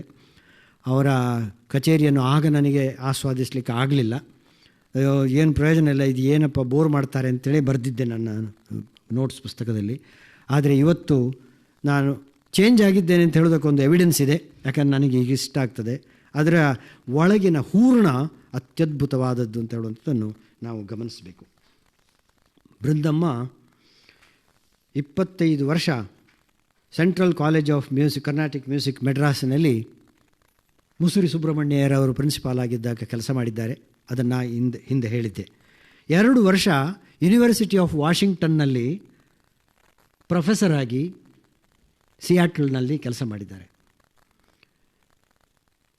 ಅವರಿಗೆ ಚಾರಿಸ್ಮವೂ ಇರಲಿಲ್ಲ, ಮಾಸ್ ಎಪೀಲೂ ಇರಲಿಲ್ಲ. ಆದರೆ ಆ ವಿದ್ವತ್ತಿಗೆ ಭಾರಿ ಒಂದು ಬೇಡಿಕೆ ಇತ್ತು. 1960 ಅಂದಾಜಿಕೋ ಏನೋ ಆಲ್ ಇಂಡಿಯಾ ರೇಡಿಯೋದಲ್ಲಿ ಇವರು ಇಬ್ಬರು ಹಾಡಿದಾಗ ಬೃಂದಮ್ಮನಿಗೆ ಸ್ವಲ್ಪ ದುಡ್ಡು ಜಾಸ್ತಿ ಕೊಟ್ಟರು, ಮುಕ್ತಮ್ಮನಿಗೆ ದುಡ್ಡು ಕಮ್ಮಿ ಕೊಟ್ಟರು. ಮುಕ್ತಮ್ಮನಿಗೆ ಗೊತ್ತಾಯಿತು, ಯಾಕೆ ನೀನು ಹೇಳಲಿಲ್ಲ, ನನಗೆ ಯಾಕೆ ದುಡ್ಡು ಅಷ್ಟೇ ತೆಗೆಸಿಕೊಡಲಿಲ್ಲ ಅಂತೇಳಿ ಜಗಳ ಆಯಿತು. ಅಕ್ಕ ತಂಗಿಯಂದರೊಳಗೆ ಜಗಳ ಆದದ್ದು ಕಾರಣ ಏನಾಯಿತು, ಅದರ ರಿಸಲ್ಟ್ ಫಲಿತಾಂಶ ಏನಾಯಿತು ಅಂದರೆ ಮತ್ತೆ ಬೃಂದ ಮತ್ತು ಮುಕ್ತ ಒಟ್ಟಿಗೆ ಹಾಡಲೇ ಇಲ್ಲ. ಅವರಿಬ್ಬರು ಬೇರೆ ಬೇರೆಯಾಗಿ ಹಾಡಿದರು. ಇಡೀ ವಿದ್ವತ್ ವಲಯದಲ್ಲಿ ಛೇ ಛೇ ಛೇ ಛೇ ಹೀಗಾಗಿ ಹೋಯ್ತಲ್ಲ ಅಂತ ಹೇಳ್ಕೊಂಡು. ಆದರೆ ಬೃಂದಮ್ಮ ಹಾಡುವಾಗ, ಇಬ್ಬರು ಜತೆಯಾಗಿ ಹಾಡುವಾಗ ಕೆಳಗಿನ ಸ್ಥಾಯಿ ಮತ್ತು ಮೇಲ ಸ್ಥಾಯಿಯಲ್ಲಿ ಒಳ್ಳೆಯದಾಗಿ ಚೆನ್ನಾಗಿ ಬರ್ತಿದ್ದಂಥ ಪೀಸ್ಗಳನ್ನು ಹಾಡದೇ ಬಿಟ್ಟರು. ಯಾಕಂದರೆ ಮುಕ್ತ ಇಲ್ಲದಿದ್ದರೆ ಅದು ಹಾಡಿದರೆ ಪ್ರಯೋಜನ ಇಲ್ಲ ಅಂತ ಬೃಂದಮ್ಮನಿಗೆ ಗೊತ್ತು. ಮುಕ್ತಮ್ಮ ಹೆಚ್ಚು ಪರ್ಫಾರ್ಮರ್ ಆಗಿ ಬೆಳಗಲೇ ಇಲ್ಲ. ಅಂತೂ ಬೃಂದಮ್ಮ ಮತ್ತು ಮುಕ್ತಮ್ಮ ಬೇರೆ ಬೇರೆ ಆದರು. 1988ರಲ್ಲಿ ವೀಣೆ ಧನಮ್ಮಾಳಿದ್ದು ಡೆತ್ ಆ್ಯನಿವರ್ಸರಿ, 50th ಡೆತ್ ಆ್ಯನಿವರ್ಸರಿಗೆ ಮೈಲಾಪುರ್ನ ಶಾಸ್ತ್ರಿ ಹಾಲ್ನಲ್ಲಿ ಒಂದು ಕಚೇರಿ ಏರ್ಪಾಟಾಗಬೇಕು ಅಂತ ಸಂಘಟಕರು ಭಾರಿ ಪ್ರಯತ್ನಪಟ್ಟು ಬೃಂದಮ್ಮನನ್ನು ಮತ್ತು ಮುಕ್ತಮ್ಮನನ್ನು ಮತ್ತೆ ಒಟ್ಟಿಗೆ ಸೇರಿಸಿದರು. ಹಾಗೆ ಅಲ್ಲಿ ಒಂದು ಅಜ್ಜಿಯ ಹೆಸರಿನಲ್ಲಿ ಡುವೋ ಕಾನ್ಸರ್ಟ್ ಆಯ್ತಂತೆ. ಸಿಕ್ಕಾಪಟ್ಟೆ ಜನ ಬಂದಿದ್ದಾರೆ. 88ರಲ್ಲಿ ಹಾಡಲಿಕ್ಕಾಗೋದಿಲ್ಲ ಮುಕ್ತಮ್ಮನಿಗೆ ಮತ್ತು ಬೃಂದಮ್ಮನಿಗೆ. ಆದರೆ ಇಬ್ಬರು ಒಟ್ಟು ಸೇರಿದ್ದಾರಲ್ಲ, ಅದೇ ಒಂದು ದೊಡ್ಡ ಸಂಭ್ರಮ, ವಿಜೃಂಭಣೆ. ಸಂಗೀತಗಾರರು ಪೂರ ಶಾಸ್ತ್ರಿ ಹಾಲ್, ಸಣ್ಣದು ಶಾಸ್ತ್ರಿ ಹಾಲು, ಅಲ್ಲಿ ಪೂರ್ತಿ ದೊಡ್ಡ ದೊಡ್ಡ ಕನಾಯ್ಷರ್ಸ್ ಬಂದು ಯಪ್ಪ ಏನಿದು ಸಂಗೀತ, ಇದು ಯಾವಾಗ ನಾವು ಇಂಥದ್ದು ಕೇಳೋದು ಅಂತ ಹೇಳುವಷ್ಟರ ಮಟ್ಟಿಗೆ ಅವರು ದಂಗಾಗಿ ಹೋಗಿದ್ದಾರೆ. ಹಾಗೆ ಕ್ಲೀವ್ಲ್ಯಾಂಡ್ ಉತ್ಸವದಲ್ಲಿ ಬೃಂದಮ್ಮ ಮುಕ್ತಮ್ಮ 2000 ಇಸ್ವಿಯ ಅಂದಾಜಿಗೆ ಒಂದು ಸಲ ಕರೆದ್ರಂತೆ. ಹಾಗೆ ಕ್ಲೀವ್ಲ್ಯಾಂಡ್ ಉತ್ಸವಕ್ಕೆ ಅಯ್ಯೋಯ್ಯೋ ವೀಣೆ ದನ ಮಾಡಿದ್ದು ಸಂಪತ್ತೇ ಬರ್ತಾ ಇದೆ ಅಂತ ಹೇಳ್ಕೊಂಡು ಪ್ಯಾಕ್ಡ್ ಆಡಿಯನ್ಸ್. ಕ್ಲೀವ್ಲ್ಯಾಂಡ್ನಲ್ಲಿ ಸೈಲೆನ್ಸ್. ಆ ಮುಕ್ತಮ್ಮನ ಹಾಡುಗಾರಿಕೆ, ಅವರಿಗೆ ಹಾಡಲಿಕ್ಕೆ ಇವರಷ್ಟು ಪ್ರೊಫಿಷಿಯಂಟ್ ಅಲ್ಲ ಅಂತ ಆಗಲೇ ಹೇಳಿದೆ ನಾನು. ಆದರೂ ಅವರ ಆ ಬಾಣಿಯ ಸಾಂಪ್ರದಾಯಿಕತೆಯ ಒಂದು ಅದ್ಭುತವನ್ನು ನೋಡೋದಕ್ಕೆ ಸಿಕ್ಕಾಪಟ್ಟೆ ಜನ ಬಂದದ್ದನ್ನು ಪುಸ್ತಕದಲ್ಲಿ ಕಾಣಿಸಿದ್ದಾರೆ. ಬೃಂದಮ್ಮ ಅವರು 1996 ಆಗಸ್ಟ್ 6 ತೀರಿಕೊಂಡರು. ಮುಕ್ತಮ್ಮ ಮತ್ತೆ ಬದುಕಿದ್ರು. ಎಲ್ಲ ಅವರ ಜೊತೆಗಿದ್ದವರು, ಮನೆಯಲ್ಲಿದ್ದವರು, ಸಣ್ಣವರು ಎಲ್ಲ ತೀರಿ ಹೋಗ್ತಾ ಇದ್ದಾರೆ. ಅದನ್ನೆಲ್ಲ ಕಣ್ಣಾರೆ ನೋಡಿದವರು ಮುಕ್ತಮ್ಮ ಪಾಠ ಮಾಡ್ತಾ ಇದ್ದಾರೆ. ಅವರ ರೆಪರ್ಟರಿ ಬೃಂದಮ್ಮನಿಗಿಂತ ಜಾಸ್ತಿ ಇತ್ತು ಅಂತೇಳಿ ಒಂದು ಪುಸ್ತಕದಲ್ಲಿ ಹೇಳ್ತದೆ. ಮುಕ್ತಮ್ಮ ಅವರಿಗೆ ಅಷ್ಟು ಖಜಾನೆ ಇತ್ತು, ಕೃತಿಗಳ ಸಂಪತ್ತು, ಪದ ಮತ್ತು ಜಾವಳಿಗಳದು, ತೇವಾರಂ, ವಿರುತ್ತಂ, ಅದು ಇದು ಎಲ್ಲ ತಿರುಪ್ಪುಗಳೆಲ್ಲ. ಮುಕ್ತಮ್ಮನಿಗೆ 80 ವರ್ಷ ಆದ ನಂತರ ಅವರಿಗೆ ಸ್ವಲ್ಪ ಮರೆವು ಶುರುವಾಯಿತು. ಹಾಸಿಗೆ ಹಿಡಿದರು, ಡೆಮೆನ್ಷಿಯಾ. ಆಮೇಲೆ ಏನು ಅಂತ ಗೊತ್ತಿಲ್ಲ, ಹೆಂಗಸಿಗೆ ಯಾರದ್ದು ಗುರುತು ಸಿಕ್ಕುವುದಿಲ್ಲ, ಯಾರಿಲ್ಲ. ಹಾಗೆ ಮುಕ್ತಮ್ಮನನ್ನು ನೋಡಲಿಕ್ಕೆ ಅಂತ ಹೇಳ್ಕೊಂಡು ಯಾರು ದೊಡ್ಡ ದೊಡ್ಡ ಕೊನಾಯಿಸಿಯರ್ ಸಂಗೀತಗಾರರು ಬಂದರೆ ಯಾರು ಅಂತ ಗೊತ್ತಾಗೋದಿಲ್ಲ. ಆದರೆ ಆಶ್ಚರ್ಯ ನೋಡಿ, ಅವರು ಹಾಡಲಿಕ್ಕೆ ಶುರು ಮಾಡಿದ್ರಂತೆ. ಬಂದವರು ಯಾರು ಅಂತ ಮರ್ತೋಯ್ತು ನನಗೆ. ಅವರು ಹಾಸಿಗೆ ಹಿಡಿದ ಮುಕ್ತಮ್ಮನ ಎದುರಿನಲ್ಲಿ ಯಾವುದೋ ಒಂದು ಮೊರತೋಪು ಅಂತ ಕಾಣ್ತದೆ, ಒಂದು ಹಾಡೋಕ್ಕೆ ಶುರು ಮಾಡಿದರೆ ಪೂರ್ತಿ ಪದಂ ಮುಕ್ತಮ್ಮನ ಬಾಯಿಯಲ್ಲಿ ವಾಲಂಟರಿಲಿ, ಅದು ಗೊತ್ತಿಲ್ಲದೆ ಬರ್ತಾಯಿದೆ. ಇದು ಡಿಮೆನ್ಷಿಯಾ. ಆದರೆ ಡಿಮೆನ್ಷಿಯಾ ಪದಂಗೆ ಬರಲಿಲ್ಲ, ಜಾವಳಿಗೆ ಬರಲಿಲ್ಲ, ಮುಕ್ತಮ್ಮನಿಗೆ ಬೇಡಾದ ಕಡೆಯಲ್ಲೆಲ್ಲ ಡಿಮೆನ್ಷಿಯಾ ಬಂದಿದೆ, ಬೇಕಾದ ಕಡೆಯಲ್ಲಿ ಡಿಮೆನ್ಷಿಯಾ ಬಾರದೆ ಚೆನ್ನಾಗಿಯೇ ಉಳಿದಿದ್ದಾರೆ. ಸಂಗೀತ ಹಾಗೆಯೇ ಇತ್ತು. ಹಾಗೆ 2007 11ನೇ ಮಾರ್ಚ್ಗೆ ಮುಕ್ತಮ್ಮ ಕೂಡ ಹೋದ ಹಾಗೆ ಒಂದು ಹಳೆಯ ಕೊಂಡಿ, ಸಂಗೀತದ ಹಳೆಯ ಗೊಣಸು ನಮಗೆ ತಪ್ಪಿಹೋಯಿತು. ಈಗ ನಮ್ಮ ಹತ್ರ ಏನೇನು ಅವರದ್ದು ರೆಕಾರ್ಡಿಂಗ್ ಉಂಟೋ ಅದು ಮಾತ್ರ ನಮ್ಮ ಸಂಪತ್ತು. ಮತ್ತು ಅವರು ಬಿಟ್ಟು ಹೋದಂಥ ದೊಡ್ಡ ಶಿಷ್ಯ ಸಂಪತ್ತು, ಅದನ್ನು ಉಳಿಸಿಕೊಳ್ಳುವಂಥ ಜವಾಬ್ದಾರಿ ಮಾತ್ರ ನಮ್ಮಲ್ಲಿದೆ. ರವಿಕಿರಣ್ ಅವರಾಗಲಿ, ಕಿರಣಾವಳಿ ಆಗಲಿ, ವೇಗವಾಹಿನಿಯ ಮೂಲಕ ಐಶ್ವರ್ಯ ವಿದ್ಯಾ ರಘುನಾಥನ್ ಆಗಲಿ, ಅಥವಾ ಅರುಣಾ ಸಾಯಿರಾಮ್ ಅವರಾಗಲಿ, ಡಾಕ್ಟರ್ ಎಸ್ ಸೌಮ್ಯ ಅವರಾಗಲಿ, ಹೀಗೆ ರಮಾ ರವಿಯವರಾಗಲಿ, ಇವರೆಲ್ಲ ಬೃಂದಮ್ಮನನ್ನು ಅಲೈವ್ ಆಗಿ ಇನ್ನೂ ಇಡೋದಕ್ಕೆ ಪ್ರಯತ್ನಿಸ್ತಾ ಇದ್ದಾರೆ, ಮಾಡ್ತಾ ಇದ್ದಾರೆ. ಅದು ನಮ್ಮ ಮುಂದಿನ ಪೀಳಿಗೆಗೆ ಸಿಕ್ಕಿದಂಥ ಅಪಾರ ಸಂಪತ್ತು ಅಂತ ಅಂದುಕೊಂಡಿದ್ದೇನೆ. ಅಂಥ ಬೃಂದಮ್ಮನ ಇವತ್ತಿನ ಈ ಉಪನ್ಯಾಸವನ್ನು ಕೇಳೋದಕ್ಕೆ ಬಂದಂಥ ನಿಮಗೆಲ್ಲರಿಗೂ ನಾನು ಹೃತ್ಪೂರ್ವಕವಾಗಿ ವಂದಿಸ್ತೇನೆ. ಇವತ್ತು ವಿದ್ವತ್ಪೂರ್ಣವಾದಂತಹ ವಿದುಷಿಯ ಬಗ್ಗೆ ಮಾತನಾಡುವಾಗ ನಾನು ಅಜ್ಜಿ ಕತೆ ಹೇಳೋದಕ್ಕಾಗೋದಿಲ್ಲ. ಸ್ವಲ್ಪ ಅವರು ಯಾರು, ಅವರು ಏನು ಅಂತೇಳಿ ನಾನು ಹೇಳಬೇಕಾಗ್ತದೆ. ಅದಕ್ಕೋಸ್ಕರ ಸ್ವಲ್ಪ ವಿಶ್ಲೇಷಣೆ ಮಾಡೋದಕ್ಕೆ ಪ್ರಯತ್ನ ಪಟ್ಟಿದ್ದೇನೆ.